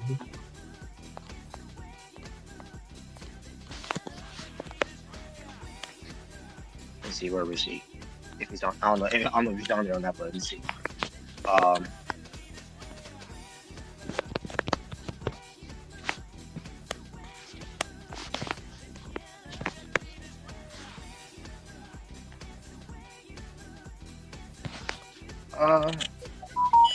Trying to see. Yeah. Yeah. Because yeah, I can barely tell here. But anyway. But I'll also bring back Selena. There you go. That's my 10. Yeah. All right. For me, I'll bring back Michael Jackson, Robert Williams, Paul Walker, Chris Farley, Macho Man.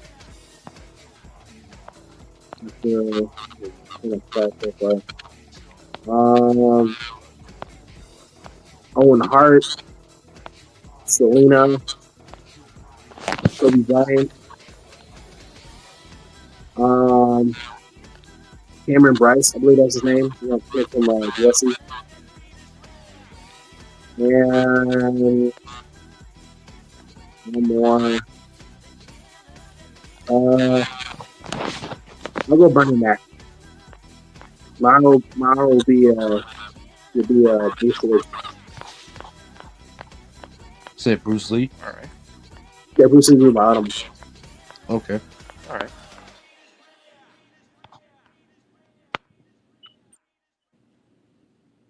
So yeah. All right. For me, I'll go with Michael Jackson. Go with Prince. I'll go with Cameron Boyce. I will go with Bernie Mac. Aaliyah. I'll go with Chadwick Boseman. I'll go with Tupac. Let's see.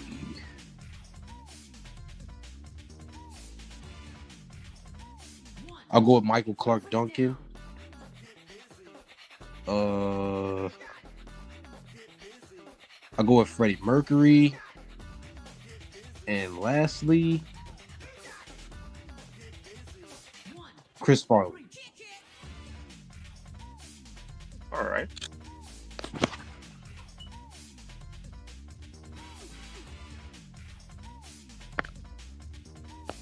Honorable would be Selena.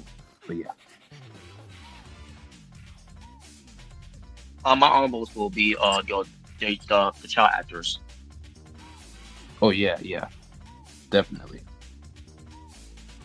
and also Freddie Mercury, because imagine him if he was to live, and would have made the 90s music a lot better. Not saying it was never better, but it could have been a lot more great if he was still around. He was only there. He was only there just for those two years, I think. Maybe Queen could have reunited. Hell yeah. All right, next one.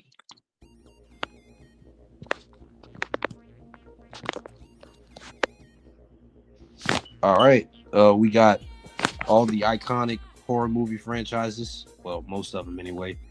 Not all of them, but between the red pill, the green pill, and the blue pill, you can pick one road. All right, let me see here. I'm gonna have to go with the red pill. Because Scream is there in Hollywood.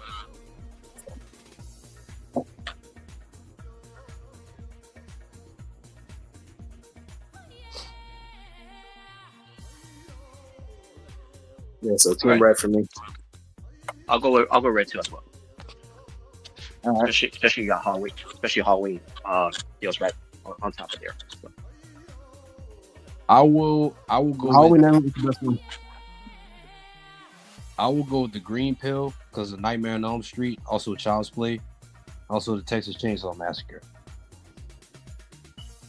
Which, by the way, it's not the one from 1974. I'll say that much because I know that logo ain't from that. But anyways, I prefer 2003 one. You prefer the remake? Yeah, the one with Jessica Biel. Yeah, I like that one too. Actually, it was done a lot better. I'll tell you that much. Oh man, the original one I didn't like it. Oh, the Leatherface. That's it. That's what I can say about that.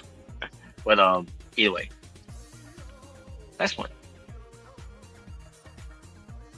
Oh. All right. Out of all these super big, supermarket chains, you can only shop at 3 of these for the rest of your life. The others will close. Oh wow. This is easy. I'll go with Aldi's, Walmart, and I'll go Kroger. All right. For me, I'll go with Target. I'll go with Walmart, and I'll go with Dollar Tree.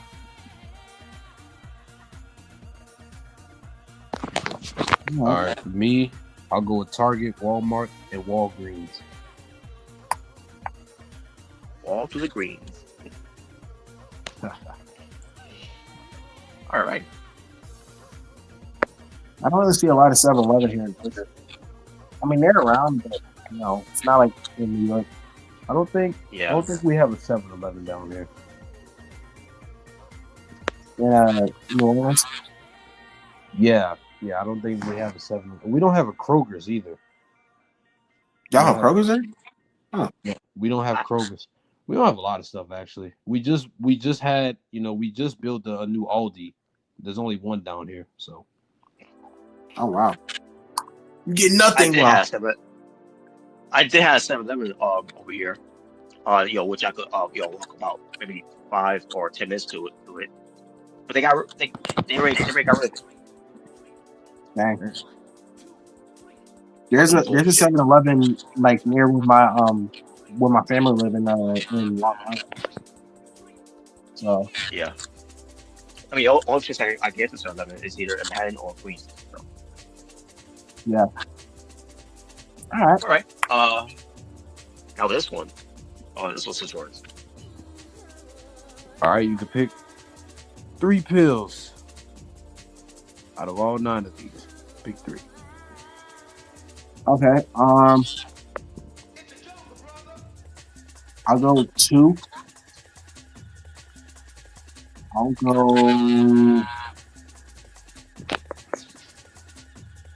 I'll go 5, and I'll go 9.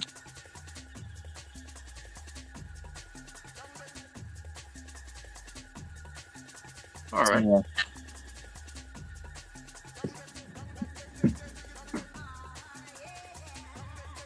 All right. For me,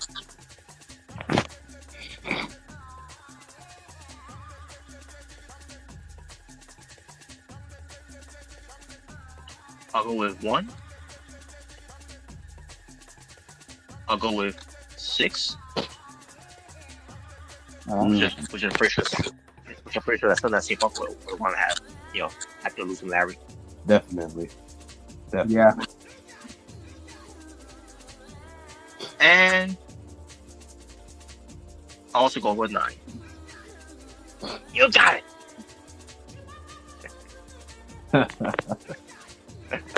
All right, Jordan.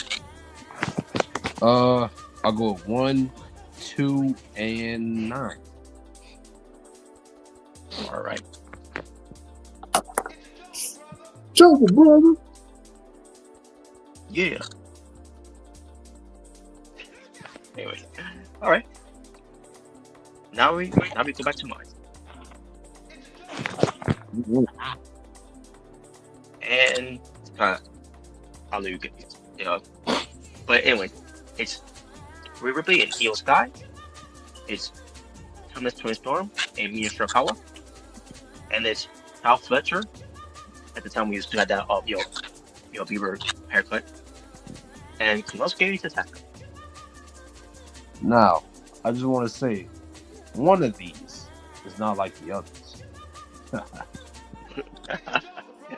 So you have to pick one of which the pairing here is has the best chemistry.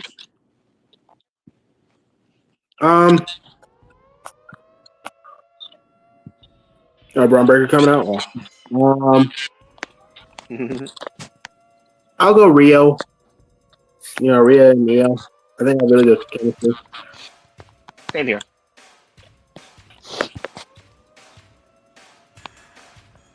Jordan. I Jordan. mean, if we're talking about best chemistry, then obviously it's Tony Storm and me and Shirakawa. They be, unlike the others, they be kissing and shit. So, Yeah.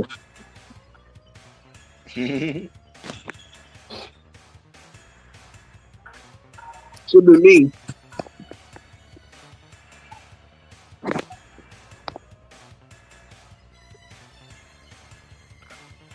All right.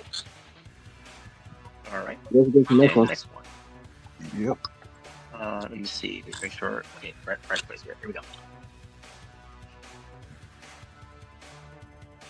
So, out of these pictures, which of these pictures had the better impact? All right, that's the first one. Since this is basically all that Tony fumbled. So I guess the first one. well, Yeah. I'll go with the second picture because John Moxley he carried AEW on his back during his first title reign during the pandemic, and also he had a pretty good reign too as the inaugural TNT champion. Doing his open challenges and stuff. So I'll go with the second picture. That was cool. Yeah. Yeah, back when Dragon finished version. Obviously, due to pandemic, that's fine.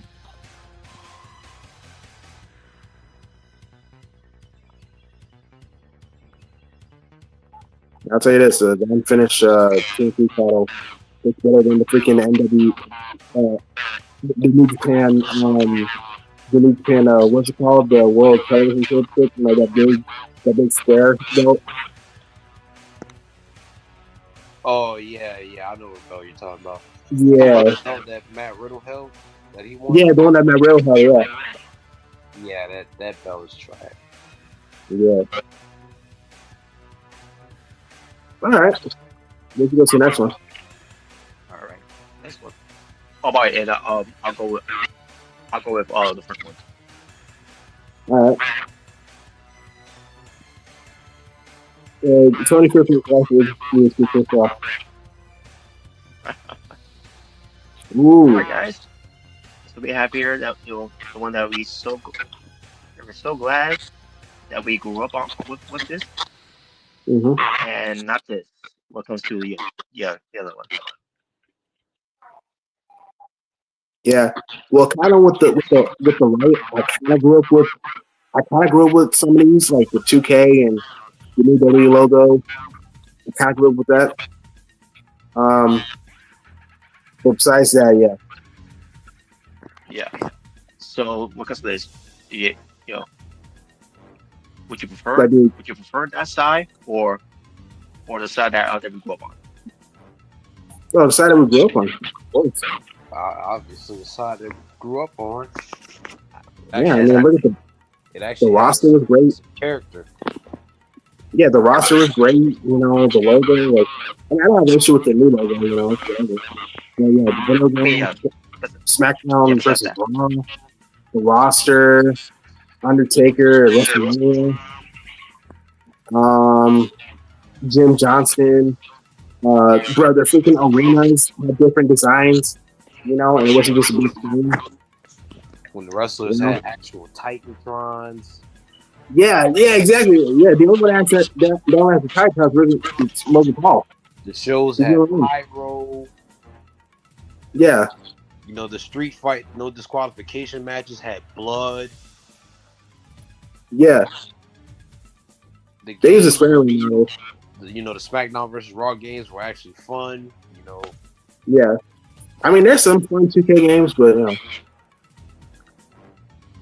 These songs were awesome, not fucking trash.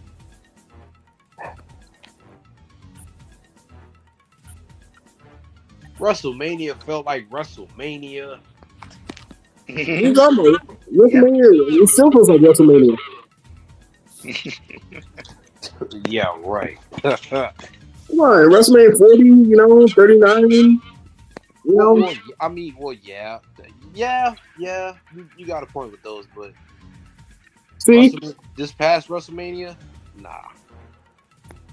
It was just one mediocre one, Smart. With one. It's not my fault. It's Las Vegas' fault. It's perfect. Wow. No, it was actually, you know, just because there's a bunch of mediocre WrestleManias and there's two good ones, that doesn't make it good, you know. Yeah, it does. It does to me, huh? It still will be, damn it. You know, just like on most of these WWE PLEs, you know, just because there's two good matches and there's 5 bad ones, that doesn't make it a good show. Well, that's me wrong, Smart. There's only 4 matches there, so wow. You got you. Wow. two for four. Yeah. I'm sorry. I like the 4 matches concept. Come on, it gives more time for storytelling. You know, it was awesome. Yeah, and more time for advertisements that goes way too long. We got this early, we got that early. And look how many people we got in the building. We broke the attendance record. That's another good thing about the left side. They didn't constantly brag about how, you know, the record-breaking attendance record and all that stupid shit. The only time they really did was really WrestleMania. That was all they had. You know, on the left side, you know, a good storyline was just that, a good storyline. It wasn't cinema every fucking thing. Everything cinema.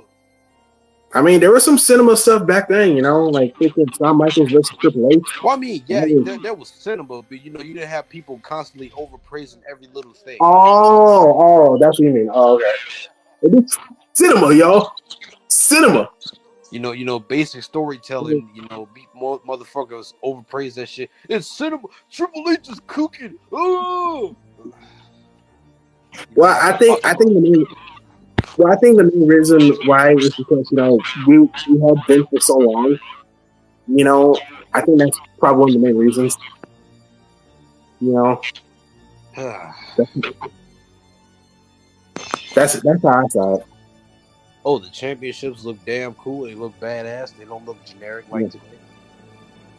Well, I think they're a little bit better besides WWE and women's. Like, you know, I do think like the tag team belts look a lot better, you know, than like the penny belts and nickel belts that we had. Well, yeah, definitely, yeah. Sometimes. And the pin belts. The World Heavyweight Championship looks good, you know. At least they're starting to get better, you know, nowadays.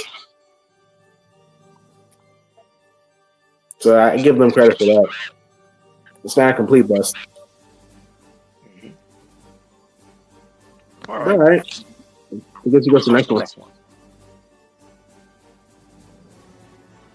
You know what's the best part of the left side? You know what's the best part? Hey, nothing you can say. Nothing's gonna change what you've done to me. Now that is something that the right side fortunately doesn't have to deal with. Oh wow! Good point. He's barely there now. Yeah, he's a legend. You know, the legend could have become the legend. The right side should be very grateful for. Wow! Now the company won't go out of business. Oh, come on! Stop! Oh, come on! Wow! Oh man! All right, next one. Which is I guarantee when Randy Orton has his retirement tour, Jordan's gonna cry. He's gonna cry. yes. I'm gonna cry So, yes. so bad. I'm gonna cry so bad that I'm not gonna watch. Wow! Oh wow! All right, guys. So what comes to Michael? The bio movie or the one hit wonder by Jackson. Oh yeah, the one hit wonder. Yeah. Sure. So what came to this trailer itself, I'm pretty sure you guys already seen. Yeah. So when the movie, by the time the movie comes out, what is the 5, parts that you look forward to the most when you get a chance to watch Michael? I definitely want to see one. I definitely want to see Thriller. Them them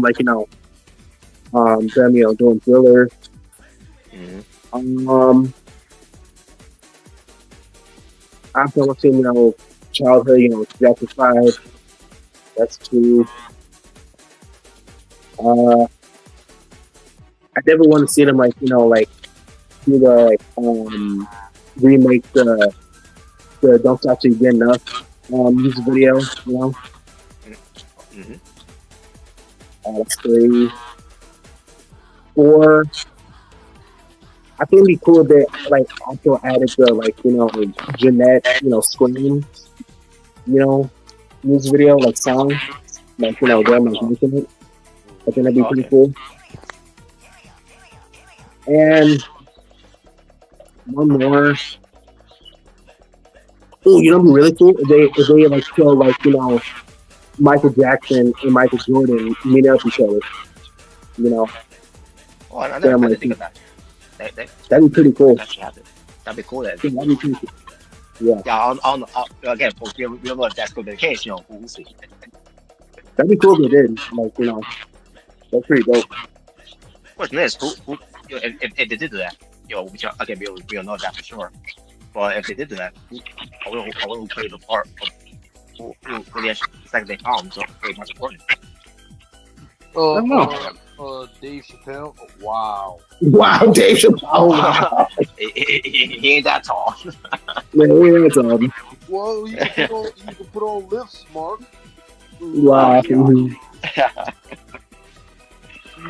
Oh man. Well, yeah, Batch has kind of just like Prince. So. God.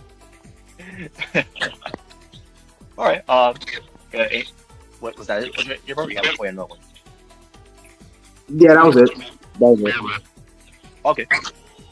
For me, what I look forward to, 5 things there. Like you said, to see him do Don't Stop Till You Get Enough. Thriller. Just based on how first of the trailer, okay, we got the zombie, beat it, even though it's not the right shirt that he wore, I mean, he still wore the shirt for that music video beat it, but not when he went outside with wearing the jacket. Yeah, he changed the shirt. Smart, get it right. Get it right. Billy James, have Motown 25. The moonwalk over that one. And one more. Based on what comes to scenes when they're presenting in this movie, to see him perform Man in the Mirror during the Dangerous World Tour. Oh yeah. I can't wait to see how he pulls that off, because that performance from the Dangerous World Tour, that was something. Do you think that was his best tour, the Dangerous World Tour? I think I believe so. Watch it stop something. I just saw something. You know, be really cool. If they remake the Super Bowl performance he did. You know, when he jumped, well, not jumped, but like he got propped up, and then like he's just standing there for a few minutes, and the fans were going crazy. Oh yeah. That was pretty dope. Yeah, it will be. All right, Jordan. All right. I want to see like his teenage years, like obviously when he was filming Jackson 5, but more towards like the Dancing Machine era. Yeah, pretty much. Like that's around the time he started to develop his insecurities based off his his asshole father Joe, about his nose and stuff. Yeah, say so. You didn't get it from my side. Like, fuck you. Yeah. I want to see the Off the Wall era, because they skipped over that part in Jackson's American Dream. So yeah, I want to see more from that. Yeah, they did. I didn't appreciate that. When they did that movie. A TV movie, obviously. But yeah, I didn't appreciate that they skipped over that. I mean, it's the best Jackson's biopic by far. But and I get that it was a Jackson biopic, but come on, man, you can't get that. They skipped. Yeah. They went from Dancing Machine. Well, no. They went from the CBS when Jackson left Motown, and then they went straight to Thriller. I'm like, what the hell? Yeah, I didn't like that. But at least with this movie, Michael, they're gonna focus on that one. So. Let's see. I'd say more the Thriller era in general. Past Motown 25, because the Thriller era lasted from 82 all the way to 85. So I want to see that. The bad era. I want to see that too. When he moves out of Hazel, I think it was Hazelhurst. No, Havenhurst. The Jackson family home, and he finally moves into Neverland. Now he's living on his own, and he's putting out bad, and basically the world's perception of him is starting to change. Yep. It sure has. The Thriller era, everybody loved Michael, and then when the bad era came, and he did that one music video where you started crashing, like wrecking the car, and the message was misunderstood, and everybody started calling him. Yeah, it was misunderstood. Basically like dive more into his mental of what was going through his head at that time. And actually, I want to say like the Invincible era. Oh, that could be something good. They do as well. I also want to see like his relationships too, because a lot of people make it seem like Michael, he was shy. He didn't really talk to girls that much, but he actually had, a good number of relationships that people really don't know about.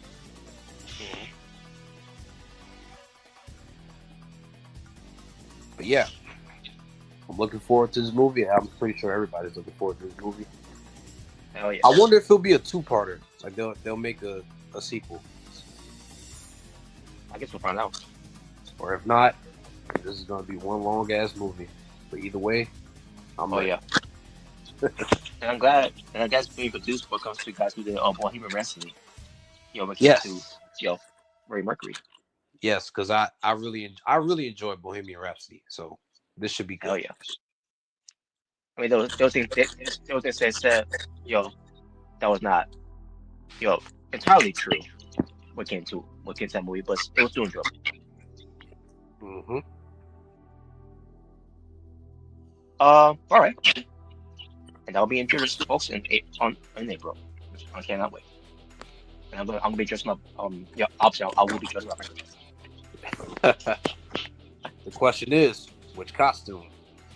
Or what? I already know. I already know what we're dressing like. I'm gonna recreate my dressing in the popcorn. Ah, I got you. Yes, That's the perfect opportunity to do it. Yep. hell yeah. All right, next one. So, guys, your Mount Rushmore of Adam Cole, baby. You know what it's all about, the Boom. Yep. All right. I'm gonna go with Chris Jericho. Unsanctioned. I'm gonna go with MJF when he came back. Protraction. No. Nah, seriously though. I'll go with Kyle O'Reilly, both in Ring of Honor and NXT. All right, sweet. I'll go Johnny Gargano on NXT. Let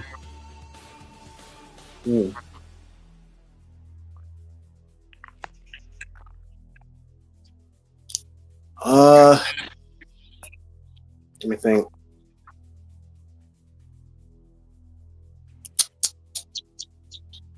trying to think of a really good one. I'll go Tommaso Ciampa. I like their little feud that they have, for an NXT championship. Yep. Oh, sweet. And one more.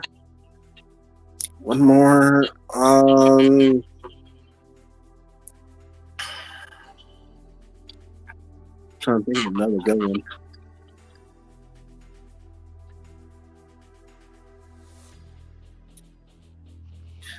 I guess I'll go with Aleister Black because I did like the feud that they had.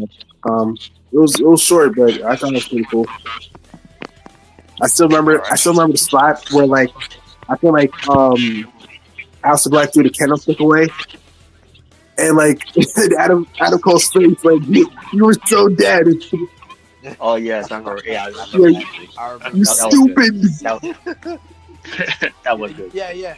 Adam Cole, he basically said, you were so done. You are so dumb. You are so dead. Yeah, I wouldn't know that he's a kickboxer. Yep. Yeah, little did he not know that Aleister Black will pull the Uno reverse card. So. Yep, he did. Yep.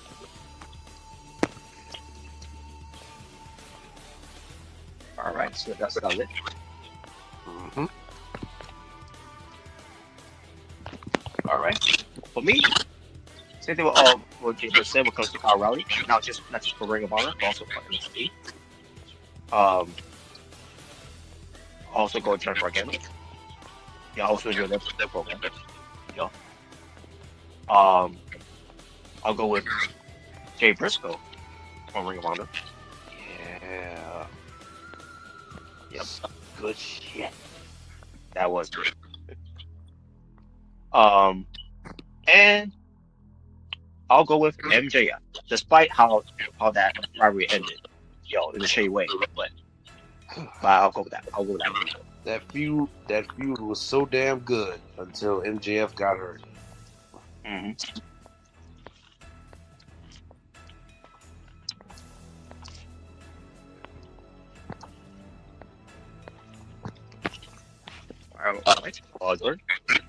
All right, for me, I'll go with Johnny Gargano. especially that first match, man. That was just a classic right there. That was a match. I'll go with Kyle O'Reilly in both ROH and Ring of Honor. I will also go with Jay Briscoe because that's pretty much the feud that put Adam Cole on the map. And lastly,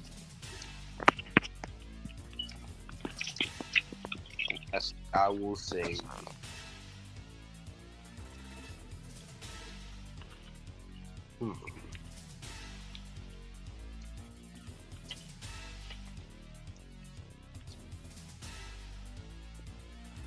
I'll say Jay Lethal from Ring of Honor. All right, not bad. So yeah.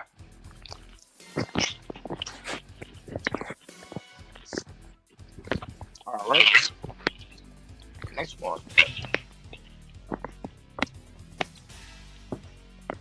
All right, Nick Aldis should be a full-time wrestler. So, do you agree or disagree? I agree because a lot of these WWE marks, they don't know how good a wrestler Nick Aldis was, especially in NWA. Hell yeah. I don't know who Nick Aldis is, but I know who Magnus is. Marcus. Yeah.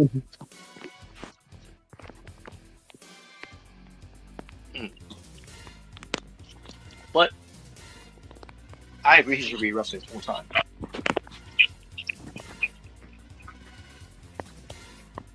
Nick Aldis in NWA was basically Roman Reigns. Yeah, he was. Oh, really? Well, actually, no. He was basically Cody Rhodes before, Cody Rhodes decided to become all corporate and, wear suits. Wow. I think he inspired Cody Rhodes to start doing that. I think so, yeah. Yeah, because he didn't start wearing suits till like what, was it AEW or did he wear suits in the Bullet Club? Yeah, I think he did. Yeah, I think he did. It was around the time he first joined the Bullet Club, and right after he left, and he used the heel Cody Rhodes, he used the American Nightmare, the American asshole in ROH. Well, I mean, he was. Where's your sexy ass wife? Who said that? Or the famous, the infamous line. Here's $45. Now that is $25 more than what they were going to pay you. Oh yeah, in TNA. Yeah, I remember that. I remember that. Yes, I remember that. I remember that, bro. Yeah, I remember that, bro. I remember that. But yeah, yeah. But besides agree or disagree with something, Nick Aldis wrestling. Which obviously we all agree. Who are the five guys you want to see Nick Aldis in the ring with in the Five guys who want to see him have a match with? Yes. Okay. I'll go with Drew McIntyre. yes.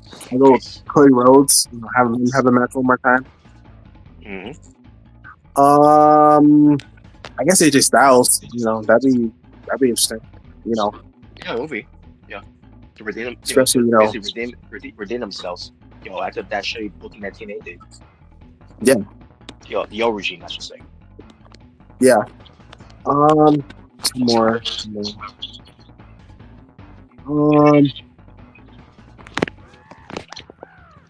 Trying to think. I guess CM Punk. I'll put CM Punk in that category. And that'd be cool. I'll go Roman Reigns. Roman Reigns.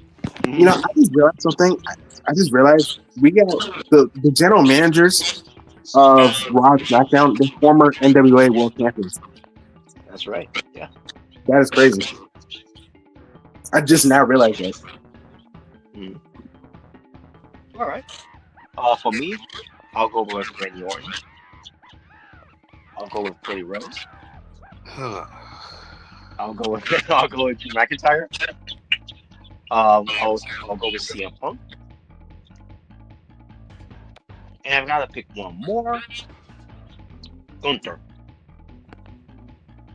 Anyways, there you go. Jordan.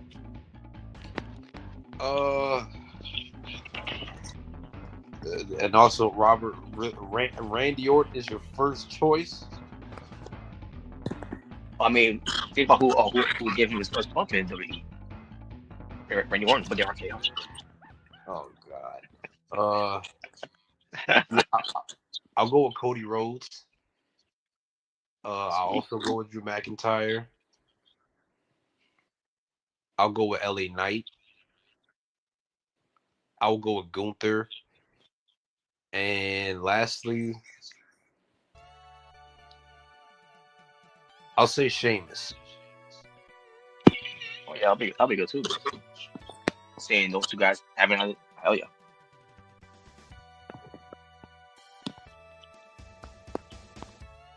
All right. Now, this is not part of the fun topic, but in my case, it's gonna be fun of me burying Seth fucking Rollins. I know this is about. Because Seth Rollins, basically, what comes to social media, fan opinions, right? Going 2019 all over again. And this is what he said. Nobody gives a shit about you or your opinion. Oh, really? oh, that's how you feel, Seth. That's how you really feel, huh? The same fans on social media that was putting you over and praising you. Oh, you should be the guy. During the time when Roman Reigns was not working, because how this man was booking him. Shoving it down our throat. So being the big dog, Well, hold on, Robert. I'm not talking about those fans. I'm talking about the fans against me, like you. Wow. It's somebody nowadays. Yeah, because we're sick and tired of your boring ass promos. You're I am a revolutionary. You're boring ass entries.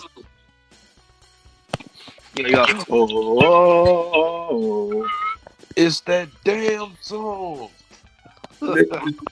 Sing my song.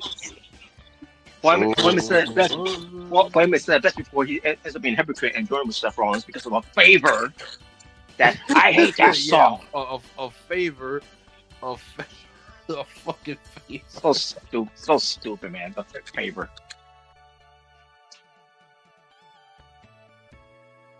But and Seth Rollins talks about these fans, that cheer for me, you sing my song and all that. And like, well, then fucking change it. You're a heel now. Change it then if that's how you feel.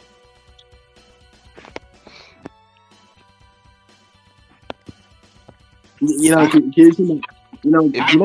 you imagine, bro, if they give him a new heel theme song, right?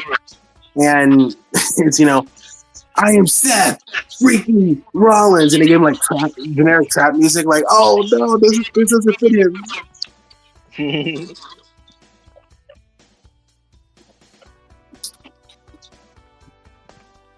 Yeah. No, you know what?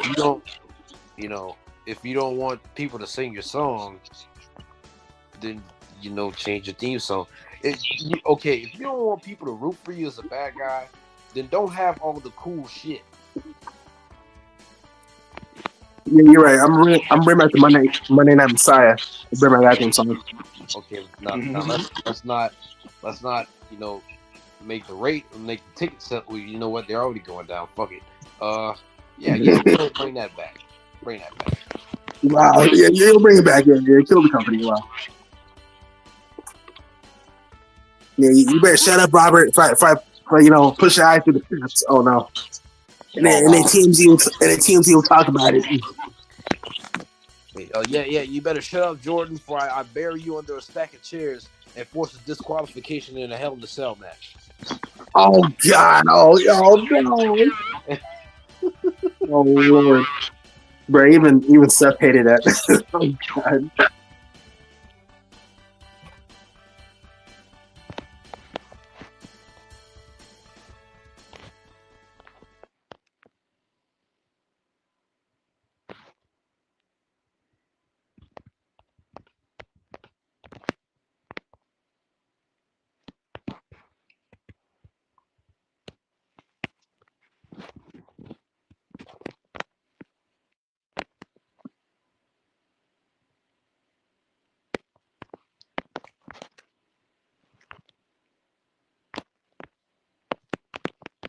Yeah, sorry about that. But yeah,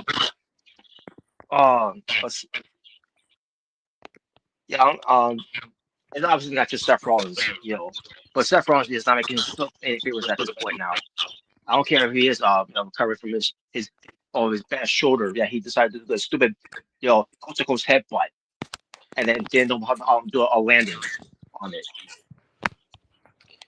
I mean, maybe his shoulders fucked up because he's always tweeting and shit on fucking Twitter.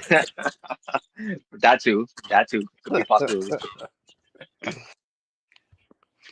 But yeah, could happen to a nasty guy, I guess, huh? Or Right. his captain of a laugh, join Sockface back into while you're at it. But but but yeah, I'm just getting sick of these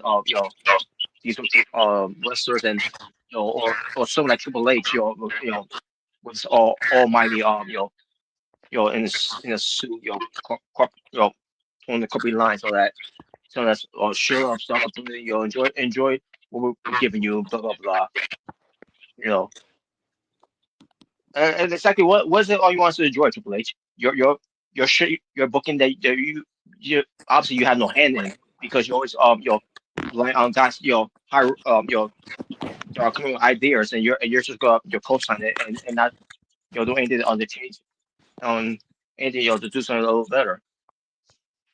But then again, maybe you never had it in the first place because the writers of NXT were like Ryan Gortz and whoever else that was there as well. With Ryan better shows than during that time then you are with your creative teams on the main rosters now. Not saying everything is bad. Raw was a good show. SmackDown though, look what you have as your head writer, Road Dogg. That explains why the show is trash. Trash. Exactly. But you can always rely on DO double G, especially doing copy and paste of what they're doing with Karen Cross and Scarlett, and they're giving it to Alsa Black and Selena. What's wrong with doing it? What the hell is wrong with doing a Karen Cross and Scarlett? Oh well, Robert. He got over on his own. He didn't need Papa H to fucking give him a boost or give him a push. He got over on his own, and And Triple that's H the don't like problem. that. And that's exactly the problem. My God, man, it's like one thing changed with this man gone, but then some things remain the same.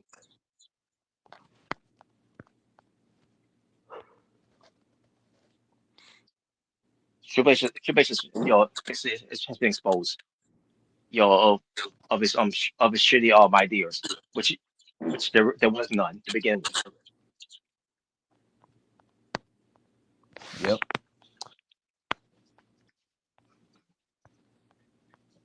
And then you got this clown right here, Seth fucking Rollins, spilling this shit again like he's back in 2019 again.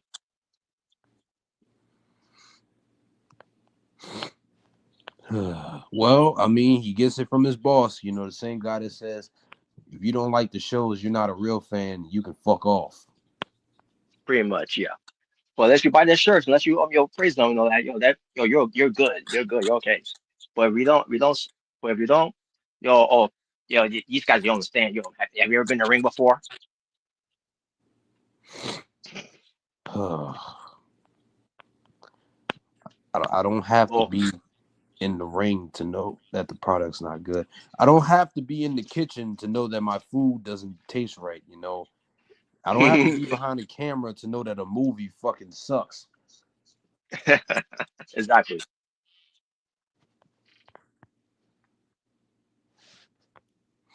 It's freaking ridiculous, man. And, Like people seriously, you talk know, about Tony Khan crashing out and fucking which by the way he hasn't done that in a while actually. So keep it up, no, Tony. yeah, no, Keep it up. That's all I gotta yeah, say. this is, Keep it up. yeah, just keep it that way, Tony. Yeah, definitely really crashing out. But Um, this dude Triple H just acts like a fucking whiny entitled bitch at times, and no one seems to bat an eye. nope, not at all. But I see it do it though. Obviously, especially all my hatred with Triple H. That's not going to go away not anytime soon.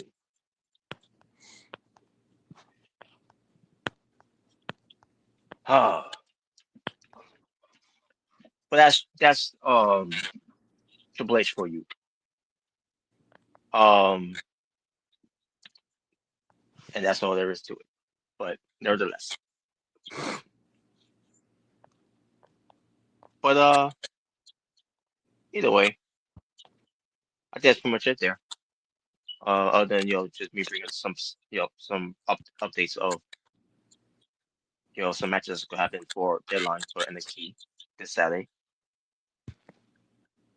Um, and also Ring of Honor. I got to bring this up when it comes to Ring of Honor because on December, what date it is? Oh yeah, it's also funny enough, it's gonna be on the Friday. This later this week. So maybe bring up the Ring of Honor Final Battle first before I bring up NXT Deadline. And we got some matches here from December 5th, 2025. That's gonna be in Columbus, Ohio, at the Greater Columbia. I mean, at the Greater Columbia's Convention Center. You have Ricochet defending his AEW National Championship against Dalton Castle. Thank God it's not AJ Boom. I'm glad I was wrong with that one. The Pure Wrestling Rules Tournament final for the inaugural Ring of Honor Women's Pure Championship, which probably be I have the tournament bracket here. We have Queen Aminata versus Deonna Purrazzo. We have Billy Starks versus Yuka Sakazaki. So my guess, we're gonna have Deonna Purrazzo win to advance, and we're gonna have Billy Starks to win to advance. Because I thought they're gonna have Yuka Sakazaki win again, in this tournament. Just having her beat Serena Deeb is so insulting enough as it is.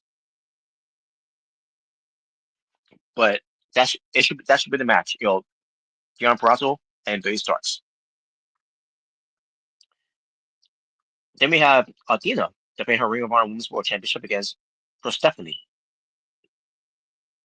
Then we got the six-man tag team, the six-man tag team match for the Ring of Honor World Six-Man Tag Team Championships that features Shane Taylor Productions, Shane Taylor, Carly Bravo, excuse me, and Captain Sean Dean taking on Skyfly, which is Scorpio Sky, Dante Martin, and Darius Martin.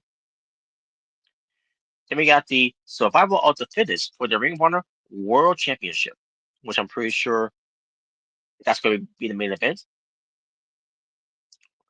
Unless they want to do something else for the main event, which I think I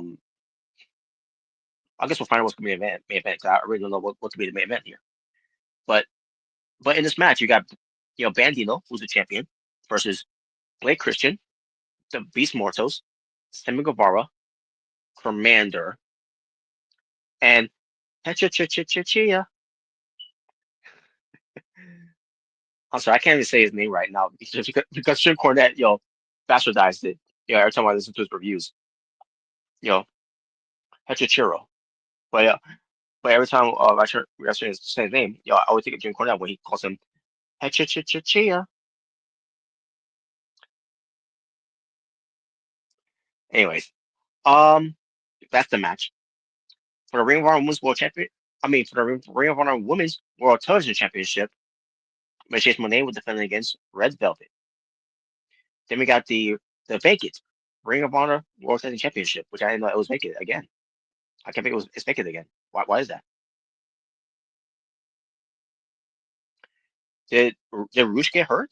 Because I see Sam Guevara and Beast Mortals, of the La Faction Ingobernables.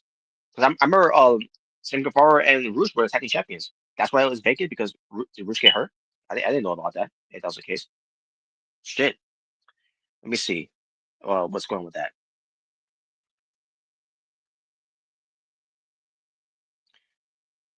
I don't see anything when it comes to that. Let me see here. What's going on? What's going on with Rush?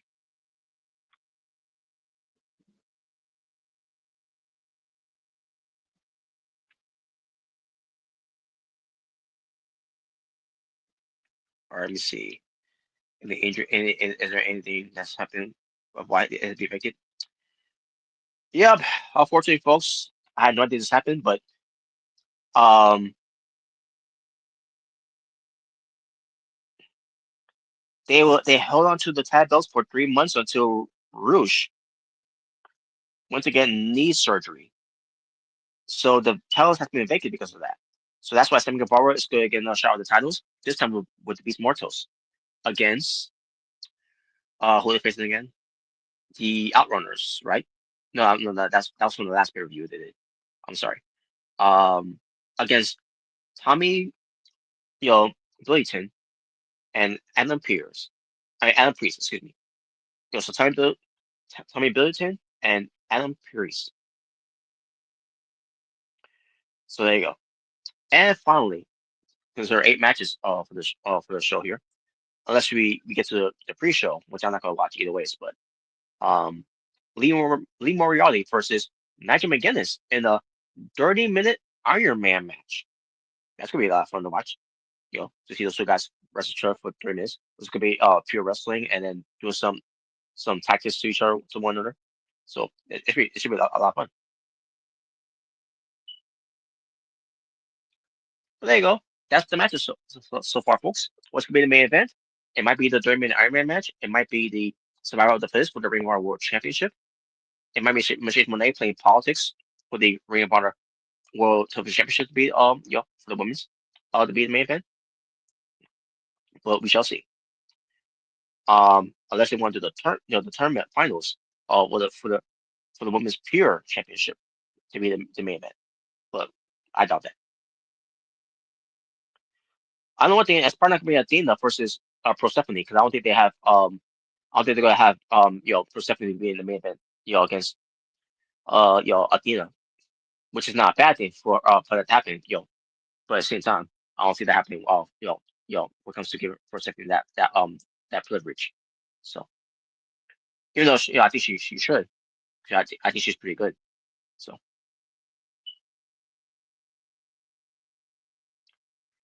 I'm trying to remember if she's been anywhere else besides wrestling for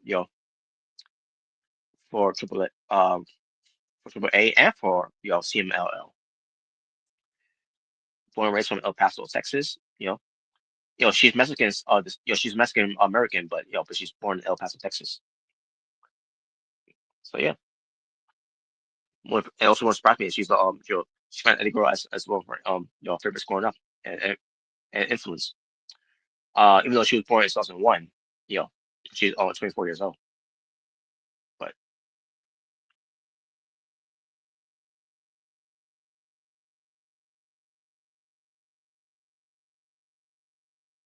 anyways, but we shall see. Now, with that out of the way, now let's get to the card for before I do, let me just do something here. To go into the next one of for AW's pay-per-view, World's End. Not gonna read anything much out there. Um just want to go there just you know to upgrade it. Okay. And we'll see what we get to John Cena's Smash Main Event show. Um so yeah, there we go. John Cena's Smash Main Event, I should say. All right, here we go. NXT Deadline. from November 6th. I mean November 6th, December 6th. Excuse me, 2025 in San Antonio, Texas, at the bowling center. I mean the bowling center at Tech Park. So here are the matches. You have Ethan Page. Excuse me, Ethan Page defending his NXT North American Championship against Mr. Iguana. Oh boy. Not only when it comes to me, what pertains to Ethan Page, but Omega is not gonna like this with Mr. Iguana. Tim Paxley versus Izzy Dane. Izzy Dane's gonna have Nico Vance and Sean Spears at ringside, for their rivalries. To begin, we got the NXT Championship. Ricky Saints defending against Obafemi, and finally, excuse me, the the Iron Survivor Challenge for the men's and women's. For the women's, we got Saruka, Lola Vice, Kalani Jordan, Jordan Grace, and the WWE Evolve champion, Kendall Gray, where the winner will receive an NXT Women's Championship at New Year's Evo. And for the men's, you got Javon Evans, Leon Slater, who is the TNA X Division champion, Joe Hendry, Dion Lennox from Dark Shit, and Miles Bourne. And the winner will also receive their prospective opportunity for the NXT Championship at New Year's Evil as well. And there you go, folks. Other than that, there's nothing else to talk about here. TNA is gonna do their Genesis pay-per-view in 2026 because there's no other pay-per-views to do, except for one though. I think there is one more thing to do, which is Final Resolution. I mean, if you consider it to be a pay-per-view, then I guess you could close that pay-per-view at this point. But we're getting that one for December. Also, it's also on Friday as well. So we got Final Battle battling Final Resolution. So we got Ring of Honor versus TNA when it comes to this, for their shows here. Man, that's gonna be a lot of wrestling discussion, to do for the next BTA. I'll tell you that much. But I digress. But Final Battle, is all set. Just like Final Resolutions is all set here on December 5th, 2025 in El Paso, Texas, and the El Paso County Coliseum. Here are the matches so far that are being booked here. We got Ling Lee defending her TNA Knockouts World Championship against her tag team partner of the Angel Warriors, Saya Brookside.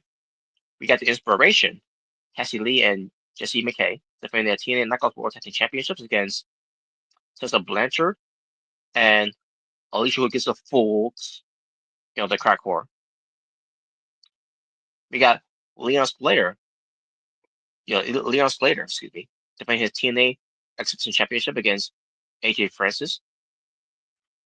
We got Frankie Kazarian defending his TNA World Championship against JDC in one of JDC's final matches that he's going to be having until we get to Genesis, because Genesis will be his last pay-per-view he's ever going to wrestle before he retires. We got Mike Santana versus Charlie Dempsey, on one of the NXT invaders. We got the Hardys, Matt and Jeff, defending their TNA World Tag Team Championships against High Rise, which is Tyson Dupont and Tyreek Igwe, I'm sure that's his name, being accompanied by Robert Stone when it comes to another members of the NXT invaders. We got Mace Warners. I mean Mace. We got Mance Warners, excuse me. Mance Warner with Steph Delander versus Matt Cardona in a street fight. We got Steve Macklin defending his TNA International Championship against Stax, who is channeling Stax Lorenzo, who is the the fiance of Ariana Grace, who is the daughter of Santino Marella. And finally, we got the Rascals of Trey, Myron, Wentz, and Dez. I'm going by, basically, or in a way, I'll also say Trey, Reed, Wentz, and Dez. The Rascals will take on Order 4, which is Mustafa Ali, Sean Skyler, Jason Hodge, and Special Agent Zero with Tasha Steelz at ringside in the 8-man tag team match. That's gonna be a lot of fun. As far as what's gonna be the main event, well, either gonna be the World Championship or it's gonna be um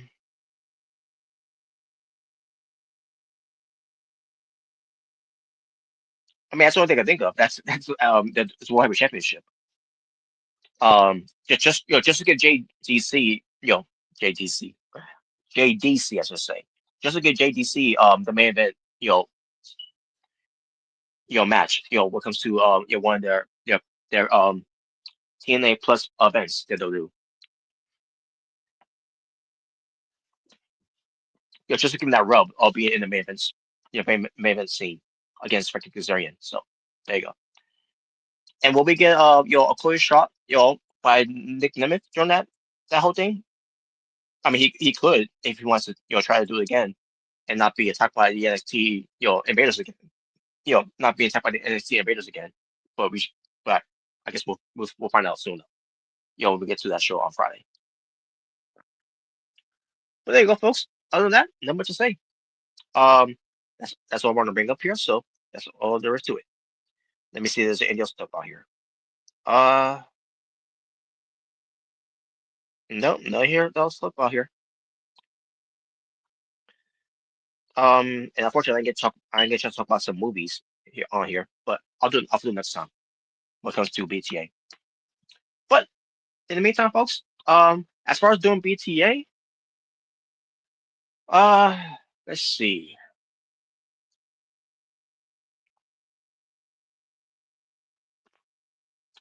We'll see if we can do it on the Sunday. Yeah, I'm thinking Sunday we can do it. As far as what comes to the next watch along for movies, for Fast 6. I guess what's called, Fast and Furious 6. I think it is. I don't know. I don't recall what number what's the title of the movie it is. But either way, we'll see that for another time. When it comes to watching another Fast and Furious movie.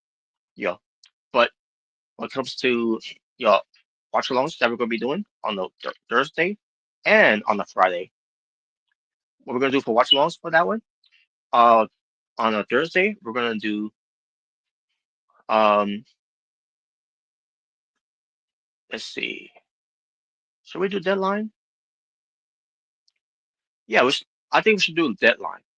Yeah, so we'll definitely do Deadline when it comes to the first ever Deadline that we saw, which was back on Omega Rest channel on the Stage of Six Paths that we did on the first Deadline show. What came to, now I'm not talking about the entire show, obviously. I'm talking about what comes to watching the Iron Survivor Challenge, the first ever Iron Survivor challenges that we saw for the men's and women's.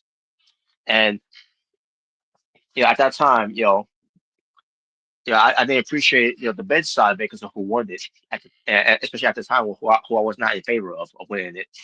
But look, going back to it, I'm gonna have a different take on it when it comes to it. So, a different take of perspective in a way for Grayson Waller, because I was happy with the women's winning, side of it because we watched, when it comes to Roxanne Perez. So, but there you go. But there you go, folks. Um, that's a cliffhanger there for Thursday. Tomorrow, though, today is tomorrow in a way because of Wednesday. There'll be no video, nothing to do on there when it comes to when it comes to anything. But then again, I feel like doing another BTA show, you know, but we shall see. We shall see. If we can do a BTA show for later on tonight, then we can do that. But we're gonna do it after Dynamite. So hopefully, you know, we'll do that, and I want to do that too. So yeah, we'll do that. So thank you, folks. Thank you for watching. Uh, in fact, no. You know what? I changed my mind. We are not going to do BTA later on tonight. Instead, I'm gonna let Omega know and Jaber know that we're gonna be doing a watch along movie of Fast Six, Fast and Furious Six, whichever it is called. In fact, let me it's killing me right now to know what it's actually called. So let me see. What's it really called? Is it Fast Six?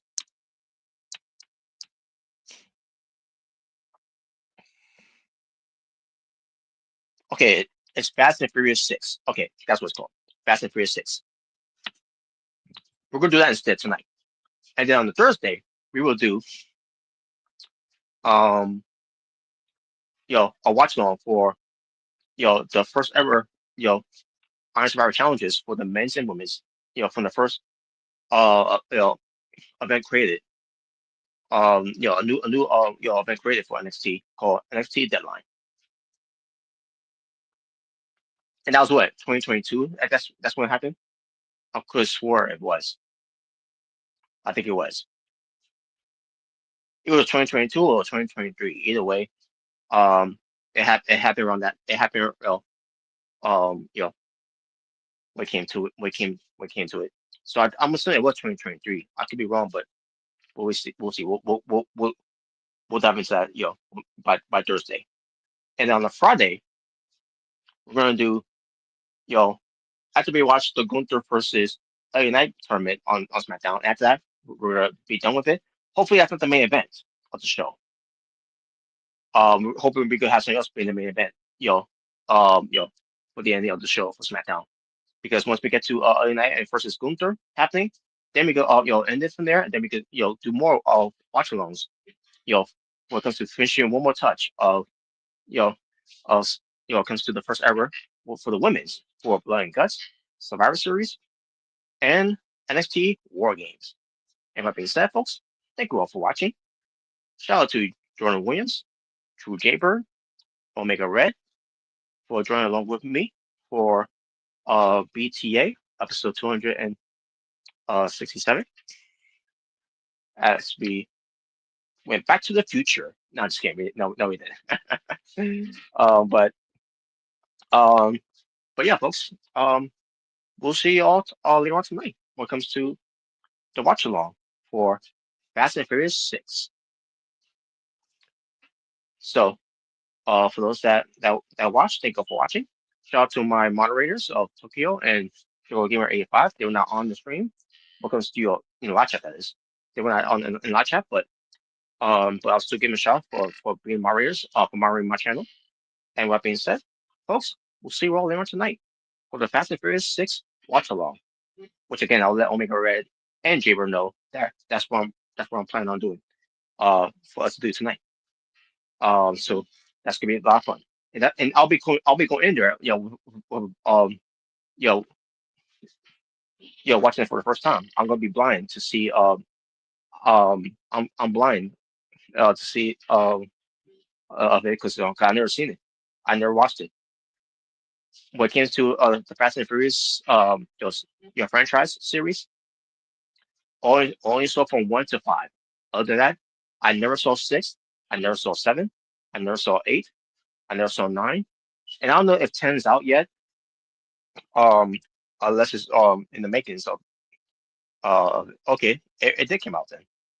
And they're making a part 2 of it for 2027. Damn. What will happen in 2023 there, for Fast 10, Fast X there, of why they're making it part 2. Well, I guess we'll find out.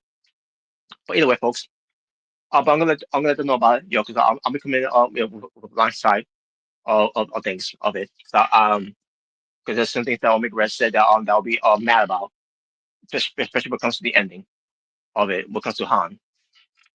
Because you know how I feel about Han getting killed off of Tokyo Drift. which I did not agree with. He should never been killed off, especially even when I watched it at the time.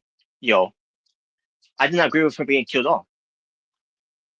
Didn't know they was going to bring him back. In Fast and Furious. Part 4. you know, and obviously and that's where it was supposed to be a prequel before we get to what happened with him later on, which is why we're getting to part 6, part 6 here.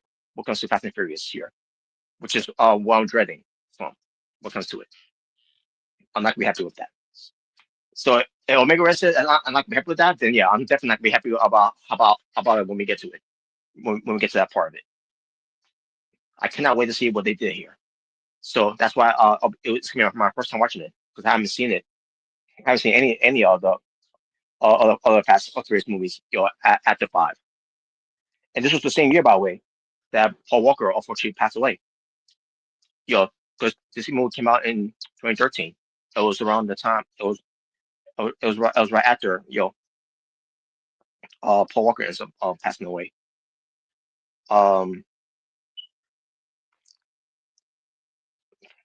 And it was November 30th, 2013. Is when he passed. Is when he unfortunately passed away.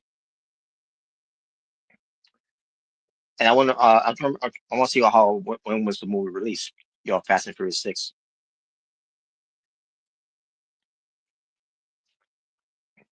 It was released in May. My God, May 24th, 2013. Damn. And then months later, Paul Walker, in the middle of filming with Fast 7, never got to finish filming it for it because he unfortunately passed away by going to a charity event with a friend of his, which his friend was the driver. He was in the passenger seat, and he was speeding, and unfortunately it was their demise. I blame his friend, Paul. I blame Paul Walker's friend, weapon. And the scary part and the scary eerie thing about that whole thing is that Paul Walker was conscious, and then the car burst into flames. And a gulf of fire.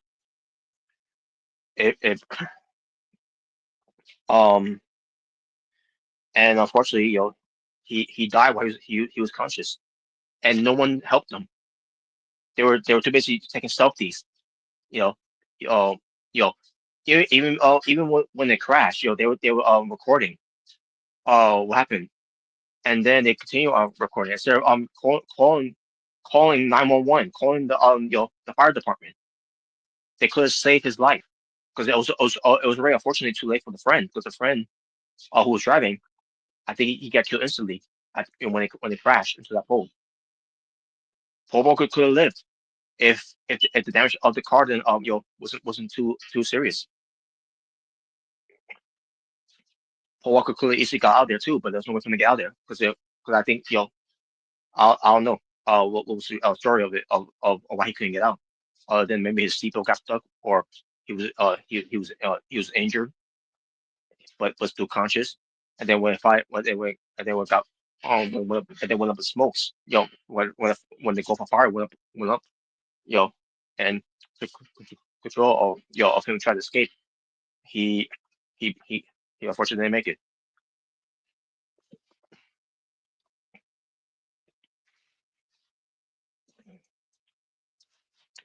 But anyway, folks. For that being said, folks, I'm gonna end from here. So thank you for watching. Yeah, I said again, I'm gonna let your Omega Red and the two Jaybird know that we're gonna be doing that later on tonight, right after Dynamite. So that being said, folks, we'll see you all later on tonight. Welcome to the watch along for Fast and Furious 6. So for Jordan Williams, the Omega Red, and the True Jaybird, it's the Natural Born Thriller saying peace on the streets. All be well, stay safe, take care of everything that's going on in the world. For I am out here, tough for now, as I bid you all in Abdu. We'll talk goodbye, and glad to all you to feel the burn. Until then, folks, take care of yourselves and each other. God bless, peace, and take care. Well, this was BTA 267. Next time we do an episode of BTA will be on Sunday for episode 268. Until then, Take care, guys.